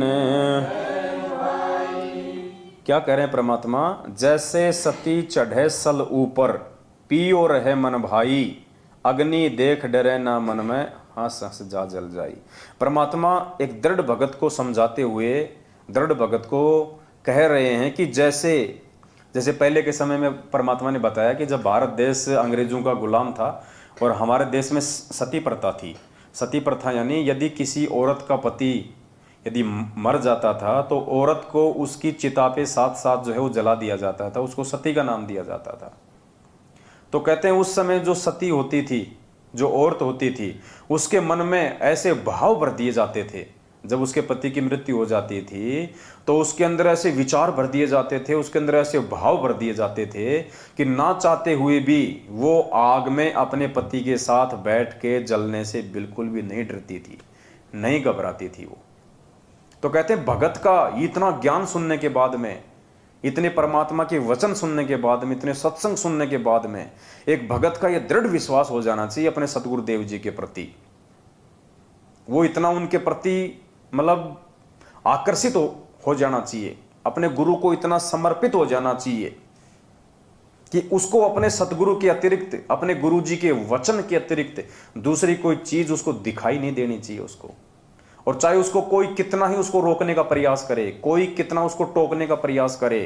कहते हैं जैसे सती चढ़े सल ऊपर पियो रहे मन भाई, अग्नि देख डरे ना मन में, हंस हंस जा जल जाए। वो आग को भी देख के नहीं डरती।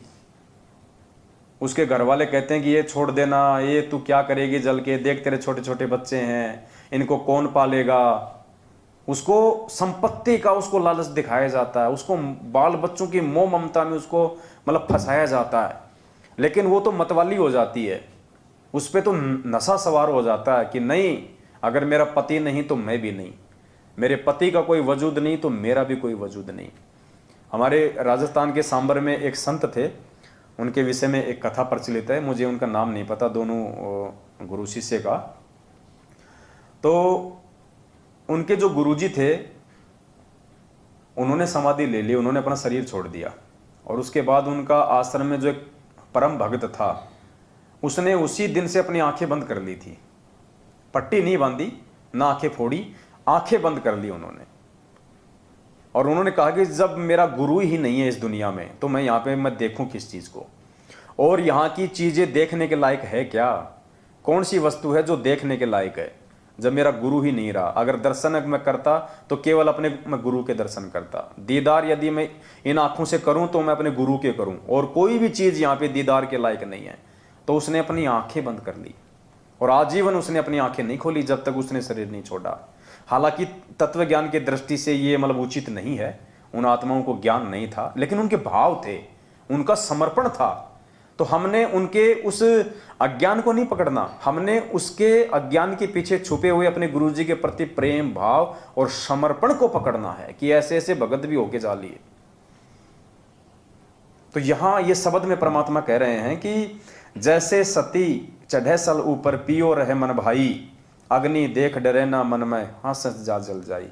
उसको कितना लोभ लालच स्वार्थ उसको दिखाया जाता, उसको डराया जाता, उसको धमकाया जाता है, लेकिन वो अपने सतगुरु के प्रति इतनी ज्यादा आसक्त हो जाती है, इतनी ज्यादा समर्पित हो जाती है, इतनी ज्यादा मतवाली हो जाती है, उसको दुनिया में फिर कोई दूसरी बकवाद उसको दिखाई नहीं देती। तो सच्चे भगत की तरफ परमात्मा यहाँ पे इशारा कर रहे हैं।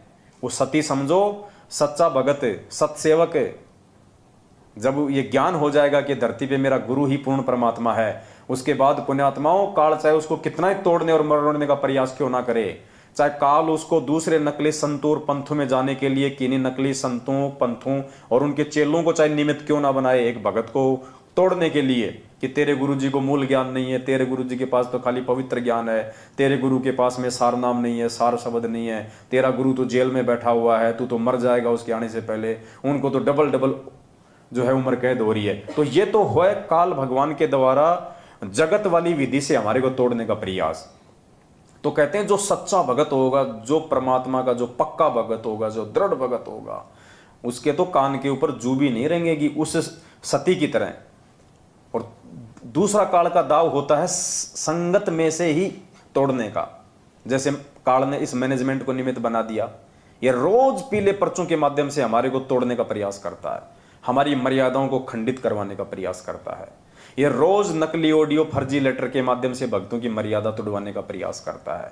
भक्तों को गुरुद्रोही के नाम पे डराया जाता है, धमकाया जाता है। भक्तों के घरों में जा जाके ये लोग पिटाई करते हैं। क्यों? काल का दबाव ऊपर से कि साम दाम दंड भेद, कोई भी घटिया नीति अपनाओ, मेरा आहार मेरे पास भेजो, इनकी मर्यादा तोड़ाओ।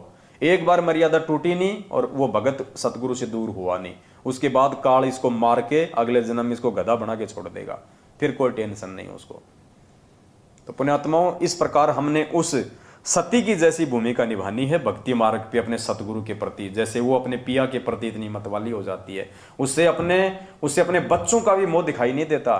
तो गुरु जी हमें समझा रहे हैं कि नालायकों, ये पांचों यज्ञ की खीर खा खा के, साध संगति से जुड़ जुड़ के, ये प्रमाण और सबूत देख देख के इतने दृढ़ हो जाओ अपने गुरु जी पे कि ये यदि कल ही यदि आ जाए गुरु जी के, चल बेटा सतलोक, तो पीछे से ना तो उन बच्चों में कोई मोह होना चाहिए। जैसे वो सती को दिखाते हैं ना कि देख तेरे छोटे छोटे बच्चे हैं, तू कहाँ आग में जलने जा रही है, इनको कौन पालेगा, ताकि उसको दया आ जाए, ताकि उसका मन डिग जाए और वो आग में ना जले, सती ना हो। लेकिन वो नहीं सुनती, किसी की नहीं मानती। तो इसी प्रकार गुरुजी हमें उस सती वाली प्रोसीजर में लेके आना चाहते हैं कि तुम मेरे ऊपर इतने आसक्ति, इतने मत वाले हो जाओ कि गुरुजी ने कह दिया बेटा सामने कुआं है, कूद जा तो कूद जा, ये मत देख कि वो कितना ऊंडा है, ये झुक के मत देख, और ये मत कह कि गुरुजी इसमें तो पानी नहीं है, सूखा है, कहीं मेरा पैर ना टूट जाए। गुरुजी ने कह दिया कूद जा तो कूद जा, बस। गुरुजी ने कह दिया सामने बेटा पत्थर रखा है, इसको खाने लग जाओ, भले तुम्हारे दांत टूट जाएं। तो ऐसे परमात्मा हमें बनाना चाहते हैं। और वो हम बनेंगे कब? जब हमारी लगन हमारे एक गुरुजी से लगेगी। कागज की फोटो के अंदर हम घुसेंगे और उस नश्वर वस्तु को यदि हम भगवान मान के भोग लगाएंगे, वो तो पाखंड पूजा हो गई। फिर तो दुनिया वाले भी तो पत्थरों को भोग लगा रहे हैं। फिर हम में और दुनिया वालों में क्या अंतर हो गया? अरे फोटो को भी भोग लगाओ तो जो जिंदा है उसकी फोटो के सामने रख के लगाओ, और फोटो के मुंह में नहीं लगाना। फोटो केवल एक भाव प्रदर्शित करने के लिए है, सतगुरु की पल पल याद दिलाने के लिए है, ताकि हम डरें, हम जागते रहें, हमें याद रहे कबीरा दर्शन साधु का, मुख पे बसे सुहाग, दर्श उन्हीं को होते जिनके पूर्ण भाग। अगर फोटो में यदि हम गुरुजी की देखेंगे तो कम से कम हमें गुरुजी याद आएंगे, गुरुजी की चंद बातें याद आएंगी हमारे को, हमारी इच्छा बनेगी चलो गुरुजी का सत्संग सुन लेते हैं। तो फोटो केवल परमात्मा में भाव बनाए रखने के लिए है। वैसे तो परमात्मा सृष्टि के कण कण में है, वो तो समर्थ है, वो तो चाहे तो फोटो में प्रकट हो जाए, लेकिन फोटो भी तो उसी की होनी चाहिए ना। तो हम सत्सेवक भी अगर फोटो के आगे रख के भोग लगाते हैं तो वर्तमान जिंदा कबीर की फोटो के आगे लगाते हैं, दाढ़ी मूछ वाली काल्पनिक हाथ से बनाई हुई फोटो के आगे नहीं लगाते। तो पुण्यात्माओं विचार करो, समझो, समय नहीं मिलेगा ये दोबारा। जैसे सती चढ़े सल ऊपर, जैसे सती चढ़े सल ऊपर, पिया रहो मन भाई, अग्नि देख डरे ना मन में, अग्नि देख डरे ना, हंस हंस जा जल जाई, गुरु से लगन कठिन है भाई, गुरु से लगन लगन लगे बिन काज न सरता, लगन लगे बिन गुरु से लगन कठिन है भाई, गुरु से लगन कठिन है भाई। दो दल सन्मुख आण जुटे हैं, दो दल सन्मुख आण जुटे हैं, सूरा लेत लड़ाई, टूक टूक हो पड़े धरती पे, टूक टूक हो पड़े धरती पे, वो खेत छोड़ ना जाई, गुरु से कठिन है भाई, गुरु से लगन कठिन है भाई, लगन लगे बिन काज न सरता, लगन लगे बिन काज न सरता, जीव पर हो जाई, गुरु से लगन कठिन है भाई, गुरु से लगन कठिन। आगे पूज्य गुरुदेव जी एक भगत को सतगुरु के प्रति दृढ़ करने के लिए, उसको और ज्यादा विश्वासित करने के लिए परमात्मा क्या उदाहरण दे रहे हैं। दो दल सन्मुख आण जुटे, सूरा लेत लड़ाई। जैसे जैसे लड़ाई होती है, युद्ध होता है, तो कहते हैं दो दल सन्मुख आण जुटे, दोनों सेनाएं आमने सामने खड़ी हों, कहते हैं सूरा लेत लड़ाई। जो सूरवीर होते हैं, जो बहादुर होते हैं, जो पीठ दिखाना नहीं जानते, वो आपस में लड़ाई लड़ते हैं, वो आपस में एक दूसरे के सामने होते हैं। टूक टूक हो पड़े धरती पे, वो खेत छोड़ ना जाई। चाहे उनके शरीर के टुकड़े टुकड़े हो जाएं, लेकिन वो मैदान छोड़ के नहीं भगते, तब जाके वो सूरवीर की वो गति को प्राप्त होते हैं, वो शहीद का वो दर्जा प्राप्त करते हैं। तो यहाँ परमात्मा एक भगत को यहाँ पे रख रहे हैं कि दो दल सन्मुख आण जुटे, सूरा लेत लड़ाई। दो दल हैं यहाँ पे, एक इस काल भगवान का और एक इस परमेश्वर का, और सूरा लेत लड़ाई। अब इस लड़ाई को वो लड़ेगा जो सूरवीर होगा। एक लड़ाई तो चल रही है काल भगवान और परमात्मा के बीच में मर्यादाओं को लेके, दूसरी लड़ाई चल रही है इन दोनों के एजेंटों को लेके। काल का एजेंट ये मैनेजमेंट, सतगुरु के एजेंट ये साथ संगत वाले। तो कहते हैं सूरा लेत लड़ाई, जो सूरवीर होगा वो इस लड़ाई को जो है वो लड़ेगा। सूरवीर ही लड़ाई को लड़ सकता है, सच्चा भगत ही ये लड़ाई लड़ेगा, ये ज्ञान आधार की। और किससे लड़ेगा? परमात्मा कहते हैं वज्रबान की बोऊ बाड़ी, सतगुरु संत जीत हैं राड़ी।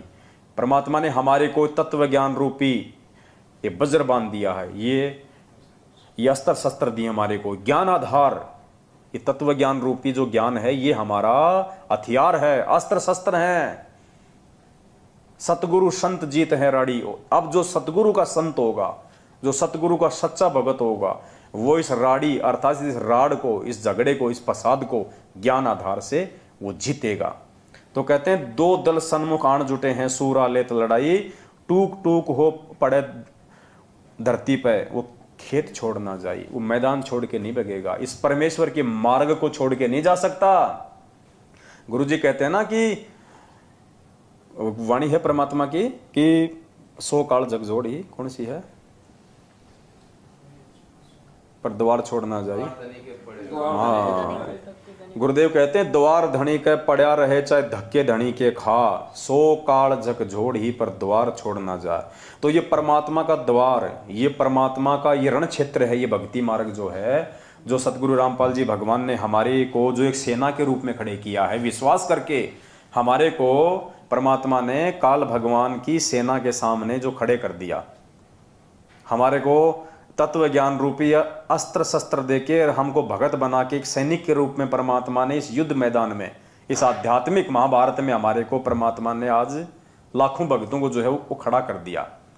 अब मालिक कहते हैं कि कौन लड़ेगा ये लड़ाई, सूरवीर लड़ेगा, जो सच्चा भगत होगा वो लड़ेगा। टूक टूक हो पड़े धरती पे पर खेत छोड़ ना जाई।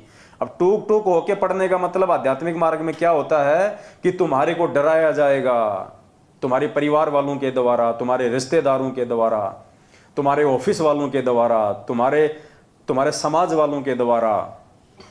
कोई किसी का पति किसी को जो है वो तोड़ने का प्रयास करेगा, डराएगा, धमकाएगा, घर से निकाल दूंगा, मैं निकल जाऊंगा, मार दूंगा, ये कर दूंगा।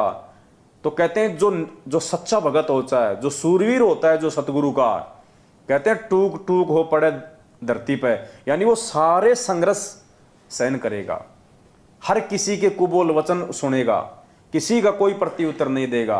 क्योंकि पुण्यात्मा एक सत्संग में परमात्मा ने बताया कि भक्ति मार्ग में सूरवीर वो होता है जो सहन करता है।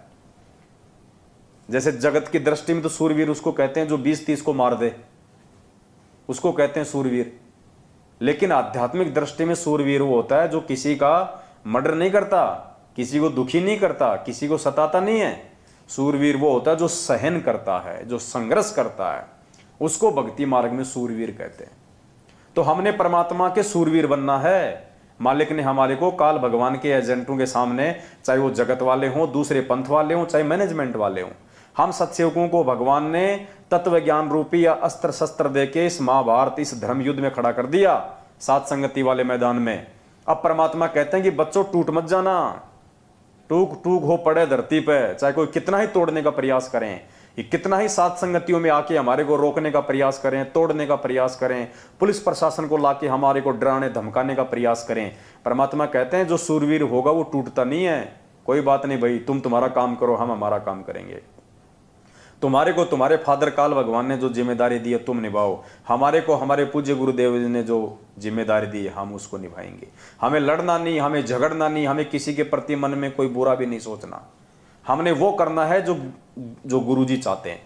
बस हमें विश्वास रखना है अपने गुरुदेव के ऊपर और हमने निरंतर आगे बढ़ना है।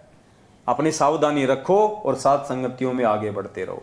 ये आमने सामने की लड़ाई नहीं है, ये पृथ्वीराज चौहान और मोहम्मद गोरी वाली आमने सामने की लड़ाई नहीं है। ये लड़ाई ज्ञान आधार की है। हमने अपना बचाव भी रखना है, परमात्मा के मिशन को भी आगे बढ़ाना है और भाई बहनों को भी समझाना है।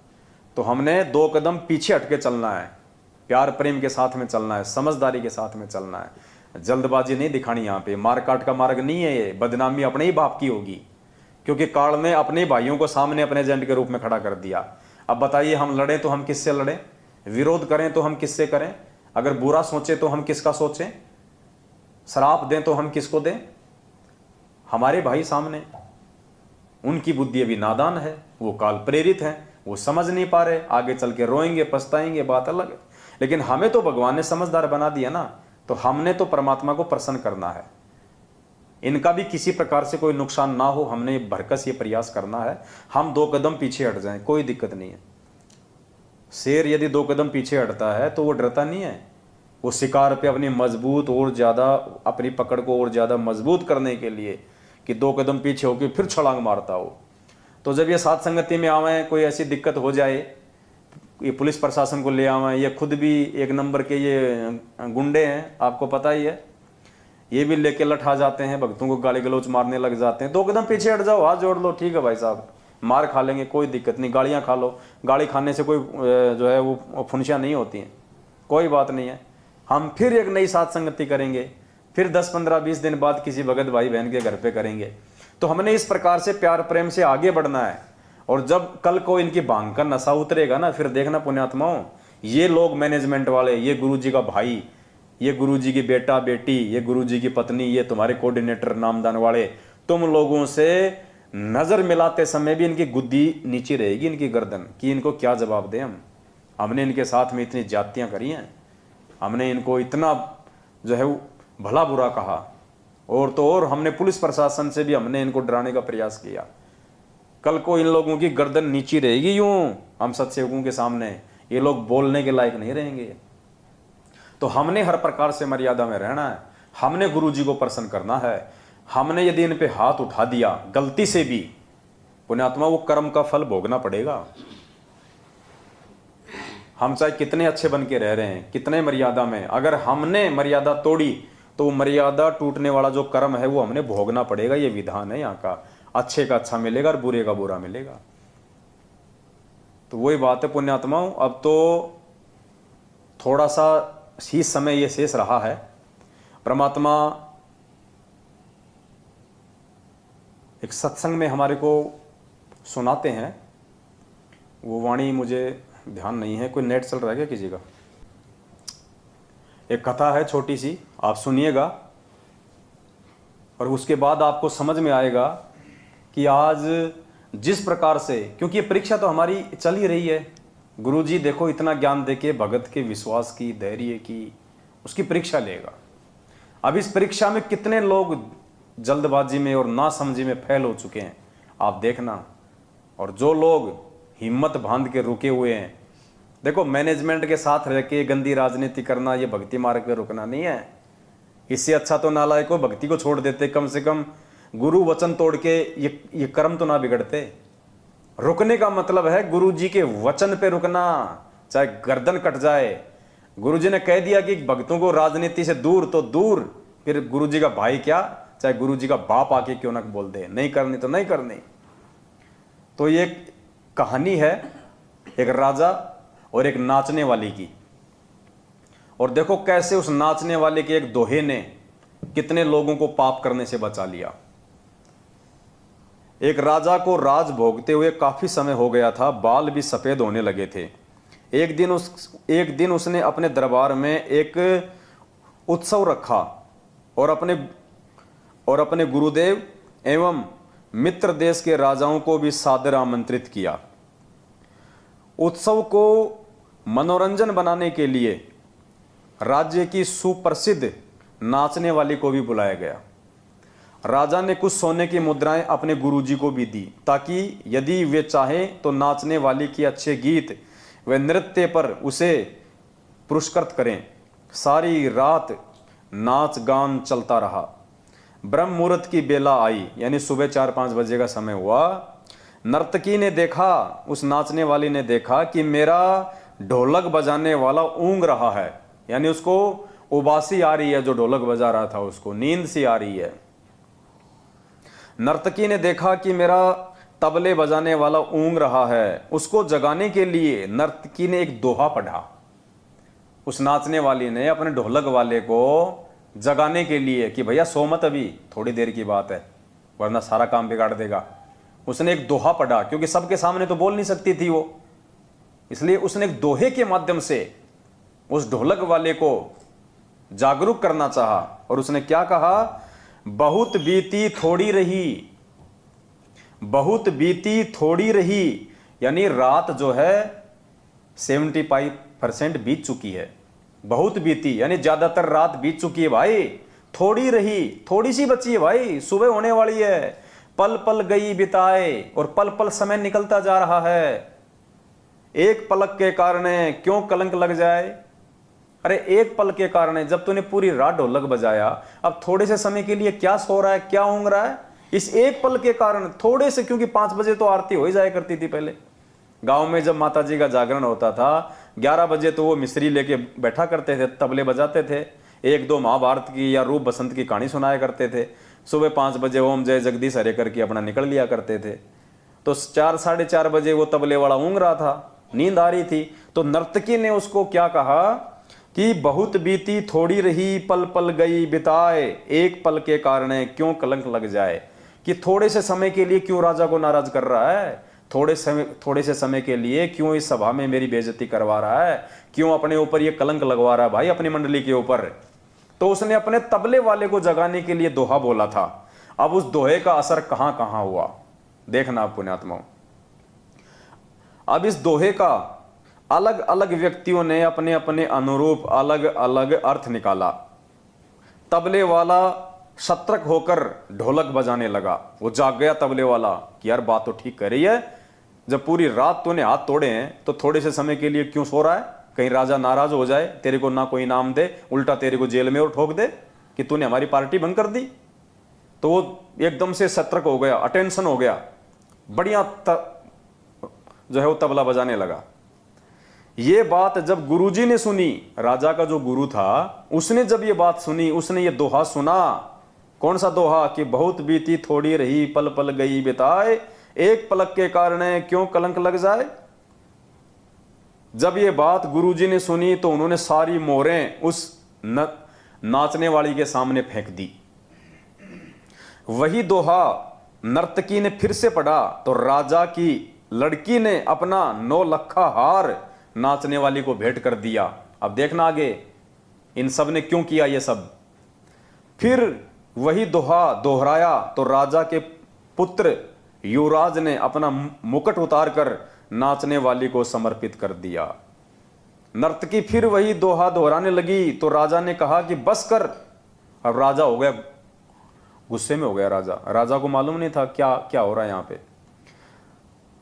तो राजा ने कहा कि बस कर, एक दोहे से तुमने वैश्या होकर भी सबको लूट लिया। राजा को चिंता होगी कि सब इसको भेंट कर रहे हैं, ऐसा क्या हो गया, इसने तो सबको अपने जाल में फंसा लिया। तो राजा नाराज हो गया उसके ऊपर, वो कहने लगा बस कर, एक दोहे से तुमने वैश्या होकर भी सबको लूट लिया। जब ये बात राजा के गुरु ने सुनी तो गुरुजी के आंखों में आंसू आ गए और गुरुजी कहने लगे राजा इसको तुम वैश्या मत कहो, ये तो अब मेरी गुरु बन गई है, इसने मेरी आंखें खोल दी हैं। ये कह रही है कि मैं सारी उम्र, यानी राजा के गुरु ने वैश्या के दोहे का क्या मतलब निकाला और कैसे उसकी आंखें खुली कि मैं सारी उम्र संयम पूर्वक भक्ति करता रहा और आखिरी समय में नर्तकी का मुजरा देखकर अपनी साधना नष्ट करने यहां चला आया हूं भाई, मैं तो चला। ये कहकर गुरुजी तो अपना कमंडल उठाकर जंगल की ओर अपनी साधना के लिए चल पड़ा।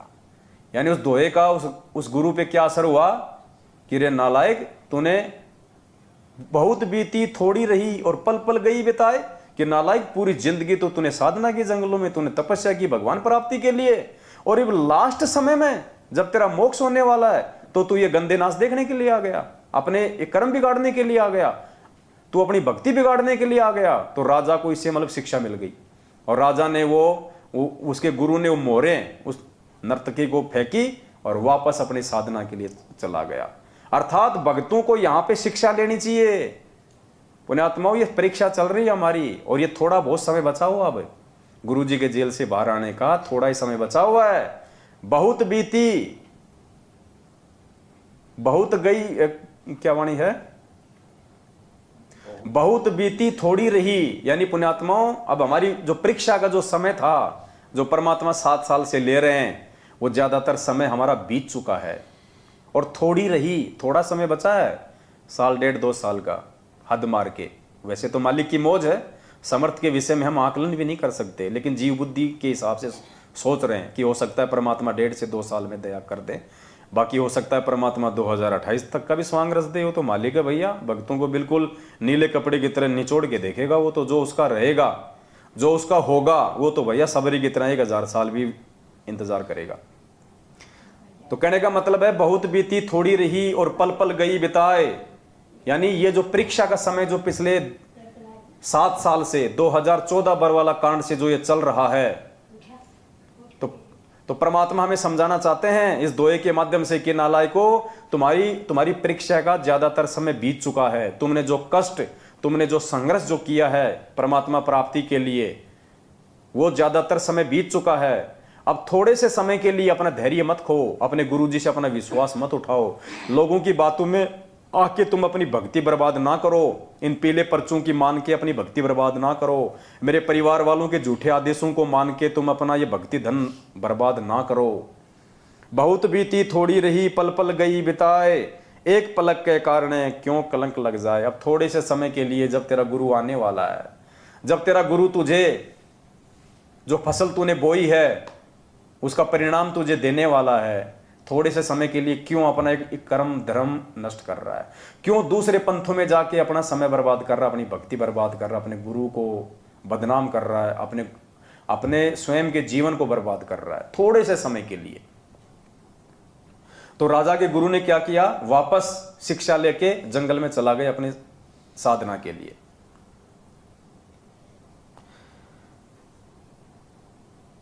राजा की लड़की ने कहा कि पिताजी मैं जवान हो गई हूं। अब राजा की लड़की को क्या शिक्षा मिली, राजा की लड़की ने अपना 9 लाख हार, 9 लाख रुपए का हार उस वेश्या को क्यों दिया। राजा की लड़की ने कहा पिताजी मैं जवान हो गई हूं, आप आंखें बंद किए बैठे हैं, मेरी शादी नहीं कर रहे थे, मैं आज रात आपके महावत के साथ, यानी जो हाथी चलाता है राजा का, हाथी का ड्राइवर, आपके हाथी के ड्राइवर के साथ भागकर अपना जीवन बर्बाद कर रही थी। लेकिन इस नाचने वाली ने मुझे सुमति दी, मुझे सद्बुद्धि दी कि जल्दबाजी मत कर, कभी तो तेरी शादी होगी होगी, क्यों अपने पिता को कलंकित करने पे तुली हुई है। तो उस लड़की ने इस दोहे का ये अर्थ निकाला कि नालायक, शादी तो राजा तेरी करेगा ही करेगा, आज नहीं तो 2 दिन बाद में कर देगा, तू क्यों फालतू में नौकर के साथ भग के अपने पिता को ये कलंकित कर रही है। तो परमात्मा भक्तों को समझा रहे हैं कि नालायको, बड़ी मुश्किल से भगवान मिला है, ज्यादातर समय तुमने संघर्ष किया बरवाला कांड के बाद में, इतना तुमने सहन किया, घर वालों की डांट सहन की, रिश्तेदारों की डांट सहन की, हर प्रकार से तुम मर्यादा में रहे, तुमने 100 प्रकार के तुमने संघर्ष किए, और अब थोड़े से समय के लिए अविश्वास करके काल प्रेरणा से क्यों अपने गुरुजी को जो है वो कलंकित कर रहे हो, क्यों परमात्मा की बदनामी का कारण बन रहे हो, क्यों वापस तुम नरक की तरफ दौड़ रहे हो। तो राजा की लड़की ने इसका ये निकाला अर्थ। युवराज, राजा का लड़का, उसने क्यों अपना मुकुट उतार के उसके चरणों में रख दिया। युवराज ने कहा पिताजी आप बूढ़े हो चले हैं, फिर भी मुझे राज नहीं दे रहे थे, मैंने आज रात ही आपके सिपाहियों से मिलकर आपका मर्डर करवा देना था, लेकिन इस नाचने वाली ने समझाया कि रे पगले, आज नहीं तो कल आखिर राज तो तुझे ही मिलना है, क्यों अपने पिता की खून का कलंक अपने सिर पर ले रहा है, धैर्य रख। तो पुण्यात्माओं, एक दोहे ने कितनों का जीवन बदला। तो ये जो वेश्या का जो ये दोहा था, ये नर्तकी का जो दोहा था, पुण्यात्माओं ये साध संगति है। ये दोहा है ना, ये नर्तकी का, ये साध संगति है। इस साध संगति को कितनी आत्माओं ने समझाया है, इस साध संगति ने कितनी आत्माओं को सुलझाया है। जो बरवाला कांड के बाद मैनेजमेंट की हरकतों से गुरुजी में दोष देख के जो भक्ति छोड़ चुके थे, आज हजारों की संख्या में लोग वापस भक्ति से जुड़ रहे हैं। आज वर्तमान में जो हमारे नए नए भगत भाई बहन जुड़ रहे हैं फर्जी नामदान केंद्रों से, या जिन्होंने ऑनलाइन नाम दीक्षा ली थी कोरोना काल में, और ज्ञान ना सुन पाने के चलते, मर्यादाओं की पूरी तरह से जानकारी ना हो पाने के चलते जो अपनी मर्यादाओं को तोड़ रहे थे, जो गुरुजी के भगत होने के बावजूद भी गुरुजी के विरुद्ध ही जो है भक्ति मार्ग की वो क्रिया कर रहे थे, उन आत्माओं ने जब से वीडियो देखे साध संगति के, तो वापस वो अपनी क्रियाओं को ठीक कर रहे हैं, परमात्मा को प्रसन्न कर रहे हैं, साध संगतियों से वो जुड़ रहे हैं। कितनों का परमात्मा ने जीवन संवारा है साध संगतियां शुरू करवा के, क्योंकि साध संगति ही मोक्ष का अंतिम द्वार है। आप साध संगति से निकले बिना, साध संगति से आप जुड़े बिना आप एक सच्चे भगत नहीं बन सकते, आप गुरु को भगवान नहीं मान सकते। तो साध संगति उस नर्तकी का दोहा है, जिसको जो व्यक्ति जिस तरीके से लेना चाहे वो ले सकता है। उस पूरी भरी सभा में 3-4 लोगों ने ही शिक्षा क्यों ली, बाकी भी तो देश विदेश के राजा लोग बैठे थे, मंत्री लोग बैठे थे, सिपाही भी तो बैठे थे जिनके साथ मिलकर मर्डर करना था उसके लड़के ने। उन सिपाहियों के तो दिमाग में आई नहीं है बात, तो ये आएगी उनके दिमाग में। जो अधिकारी होंगे, जो परमात्मा के होंगे, जो अच्छी आत्मा होंगी, वही आत्मा ही बरवाला कांड को समझ पाएंगी, परमात्मा के जो है उद्देश्य को समझ पाएंगी और साध संगतियों के मकसद को समझ पाएंगी। और वो पुण्यकर्मी आत्मा, वो अधिकारी हंस ही साध संगति से जुड़ सकते हैं, बाकी लोग नहीं जुड़ सकते।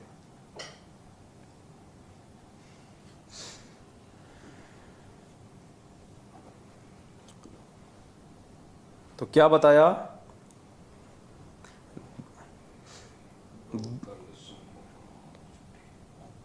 दो दल सन्मुख आण जुटे हैं, सूरा लेत लड़ाई, टूक टूक हो पड़े धरती पे, वो खेत छोड़ ना जाई, गुरु से लगन कठिन है भाई। तो कोई सूरवीर भगत होगा जो सतगुरु रामपाल जी भगवान के हिसार जेल से बाहर आने तक इस भक्ति रूपी मैदान में मर्यादाओं के साथ में डटा रहेगा। देखो पुण्यात्माओं, डटने को तो गुरु जी का परिवार भी डटा रहेगा, वो कोई गंगा जी नहीं जा रहा। लेकिन यहां बात हो रही है मर्यादाओं के साथ में डटने की। डटने को तो लाखों की संगत भी यही रहेगी। आज नहीं जा रही कोई काल भगवान के साथ में, सारे एक साथ नहीं जा रहे। डटने को तो लाखों की संगत भी यही डटी रहेगी, लेकिन उनका डटना कोई डटना नहीं है। डटना उसका है जो मर्यादाओं के साथ में डटे, क्योंकि संघर्ष का सामना उसको करना पड़ेगा जो मर्यादाओं में रहेगा। जो मर्यादा तोड़ेगा उसको संघर्ष नहीं करना पड़ता भक्ति पे।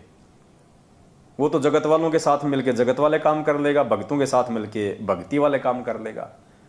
वो भक्ति करना नहीं है, वो सूरवीरता के लक्षण नहीं है, वो संघर्ष नहीं है। संघर्ष है गुरु जी के वचन पे। तुम्हारे सामने एक सारनाम रूपी, एक फर्जी सारनाम रूपी रोटी का टुकड़ा फेंक दिया और लाखों कुत्ते दौड़ पड़े एक टुकड़े पे। बताओ, मालिक का कोई आता पता ही नहीं। अब पता नहीं उस रोटी के टुकड़े के बहाने कोई मांस का टुकड़ा डाल रहा है या कोई क्या डाल रहा है। लाखों लोग दौड़ पड़े बस उस टुकड़े को देख के। अरे भगवान पे विश्वास किया होता, गुरु जी पे विश्वास रखना चाहिए था कि सार नाम लेंगे तो हम हमारे गुरु जी से लेंगे। कहां तुमने विश्वास किया? इसलिए तो कह रहा है बहुत बीती थोड़ी गई, पल पल गई बिताए, एक पलक के कारण क्यों कलंक लग जाए। तुमने तो धैर्य खो दिया, इतना समय तुमने बिता दिया था और थोड़े से समय का तुम इंतजार नहीं कर सके। वो फर्जी सार नाम की दौड़ में तुम लग गए लाइन में, तुमने अपना कर्म धर्म नष्ट कर लिया, बर्बाद कर लिया। परमात्मा धैर्य की तो परीक्षा ले रहा था। अरे परमात्मा हमारे सील, संतोष, विवेक और धैर्य की तो परीक्षा ले रहा है कि नालायकों को मेरे ऊपर विश्वास भी है या नहीं है, इनको धैर्य भी है या नहीं है, कि गुरु जी पता नहीं आएंगे या नहीं आएंगे। डबल डबल उम्र कैद की सजा हो गई, गुरु जी तो छूटने नहीं है। ले लो सार नाम, कहीं ये और ना मिले। हो गए फैल। अब उस सार नाम की बना के पुंगी अपने जेब में डाल लो या बच्चों को दे देना, वो बजाते रहेंगे। आए दिन मर रहे हैं वो सारनामी, आए दिन अकाल मौत मर रहे हैं। वो सारनामी ज्यादा मर रहे हैं जो रोहतक से लेके आए थे। तुमसे अच्छी तो वो ढोलक वाला था जो जाग गया, वो राजा का लड़का था जो जाग गया, वो गुरु था जो जाग गया, वो लड़की थी जो जाग गई। और तुम मूर्ख परमात्मा से तत्व ज्ञान लेने के बाद भी ठोकर खा गए, तो तुम्हें संभालने वाला फिर कौन है धरती पे भाई? जो भगवान से सद्बुद्धि लेके ठोकर खा रहा है उसको संभालने वाला दुनिया में कोई नहीं है। फिर अब तुम वही पाओगे जैसी तुम्हारी करनी है। जो तुमने बोया है गुरु जी के जेल जाने के बाद तुम वही काटोगे। मैनेजमेंट ने गेहूं बता के तुम्हारे को भांग का बीज दे दिया।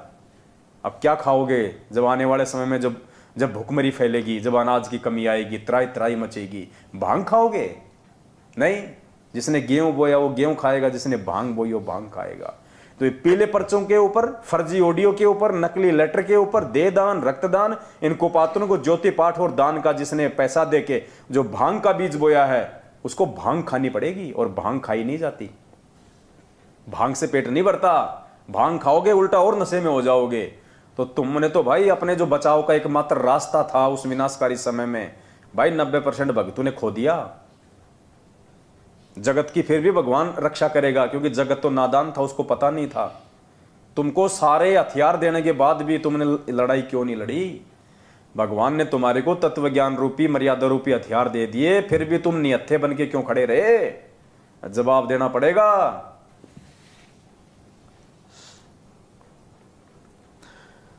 छोड़ो तन अपने की आशा, निर्भय हो गुण गाई। छोड़ो तन अपने की आशा, निर्भय हो गुण कहत कबीर सुनो भई साधो, नहीं तो जन्म जात नसाई। गुरु से लगन कठिन है, गुरु से लगन कठिन है भाई। लगन लगे बिन काज न सरता, लगन लगे बिन काज न सरता। जीव पर ले हो जाई गुरु से, लगन कठिन है भाई गुरु से।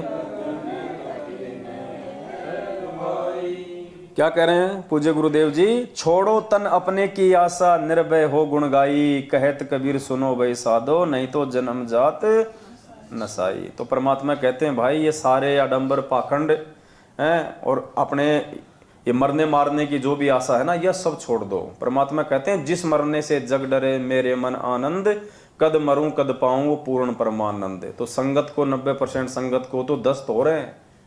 क्यों दस्त हो रहे हैं? कि आए दिन हमारे साथी मर रहे हैं, आए दिन। अरे अरे वो भी सारनाम लाया था रोहतक से, अरे यार वो मर गया। दूसरा सोचता है यार वो साथ संगत वालों की वीडियो देखे थे यार, वो सब कह रहे हैं यार ये फर्जी सारनाम है, और जिसने ले लिया ना वो गया काम से।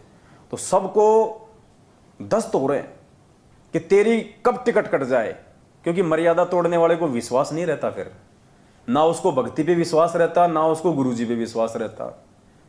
फिर काल उसके सिर पे बैठ जाता है, फिर उसके अंदर भय पैदा कर देता है। तो सत्सेवकों के लिए कह रहा है भगवान, सात संगत वालों के लिए कह रहा है कि छोड़ो तन अपने की आशा और निर्भय हो गुण गाई। कि बच्चों सात संगत से जुड़ के मेरी महिमा करो, निर्भय होके मेरे ये गुण गाओ, तुम्हारा कोई बाल भी बाका नहीं कर पाएगा इस धरती पे। चाहे बम क्या, चाहे बम के बाप छूटो, चाहे उस विनाशकारी समय में भूखमरी क्या, चाहे भूखमरी का बाप आ जाओ, मेरे बच्चों के रसोई में पीपे मतलब मटका भर देगा परमात्मा, आटा भर देगा, सब्जी भर देगा, लूण तेल नमक मिर्ची भर देगा परमात्मा। रसोई में कमी नहीं आने देगा कोई चीज की। चाहे रोजाना 5000 आदमी खाओ, चाहे 1 किलो आटे में, 1 किलो चावल में भगवान 5000 को खिला देगा।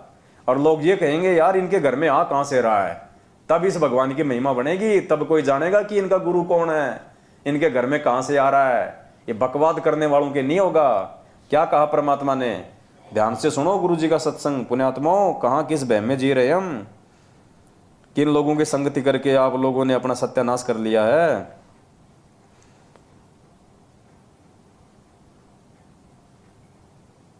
देखो क्या कह रहे हैं गुरु जी। परमात्मा अंतर्यामी उस विनाशकारी समय की एक झलक बता रहे हैं परमात्मा पहले ही। और क्या कह रहे हैं ध्यान से सुनना। गुरु जी कह रहे हैं उस समय अगर तुम्हारे घर में 2 दाने नहीं होंगे तो परमात्मा सुबह आटे का मटका भर देगा। 2 दाने नहीं होंगे और आटे का मटका भर देगा, पिसा पिसाया। अब आटा देगा तो लूण भी देगा, मिर्ची भी देगा, तेल भी देगा, घी भी देगा, सब कुछ देगा परमात्मा, चावल भी देगा। फिर गुरुजी साथ में ये भी कह रहे हैं कि ऐसा भगवान उनके लिए करेगा जो भक्ति चाहेंगे, बकवाद करने वालों के लिए नहीं। तो ये पीले पर्चों के जो गुलाम है ना, ये बकवाद है। ये पीले पर्चों की जो गुलामी करते हो ना आप लोग, मैनेजमेंट की गुलामी, कोऑर्डिनेटर की गुलामी, रक्तदान, दे दान, ज्योति पाठ का पैसा, काल्पनिक फोटो को भगवान मान के उसका प्रकट दिवस मानना, ये बकवाद में आता है। तो सुनो, अंतर्यामी परमात्मा ने पहले इशारा कर दिया आने वाले समय में क्या होगा। जैसे दास बार बार आपको कथा सुनाता है कि जिस समय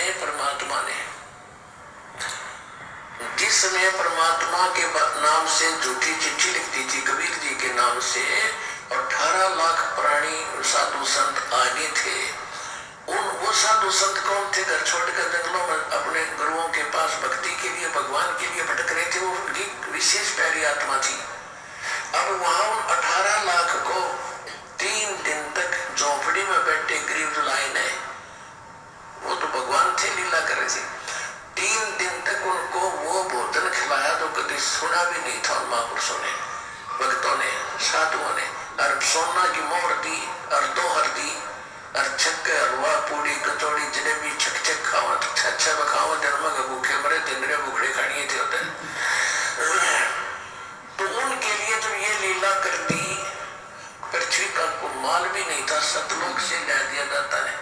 तो आने वाले समय में जैसे जनसंख्या बढ़ रही है, 100 वर्ष के बाद क्या खाएंगे ये, अगर ये माहौल नहीं बदलाते? फिर भगवान व्यवस्था करेगा। आपके घर में 2 दाने होंगे, तड़के भरा पाओगे मटका, पिप्पा भरा पाओगे आटे का, इस तरह कर देगा दाता आपके लिए। लेकिन भक्ति करवाने के लिए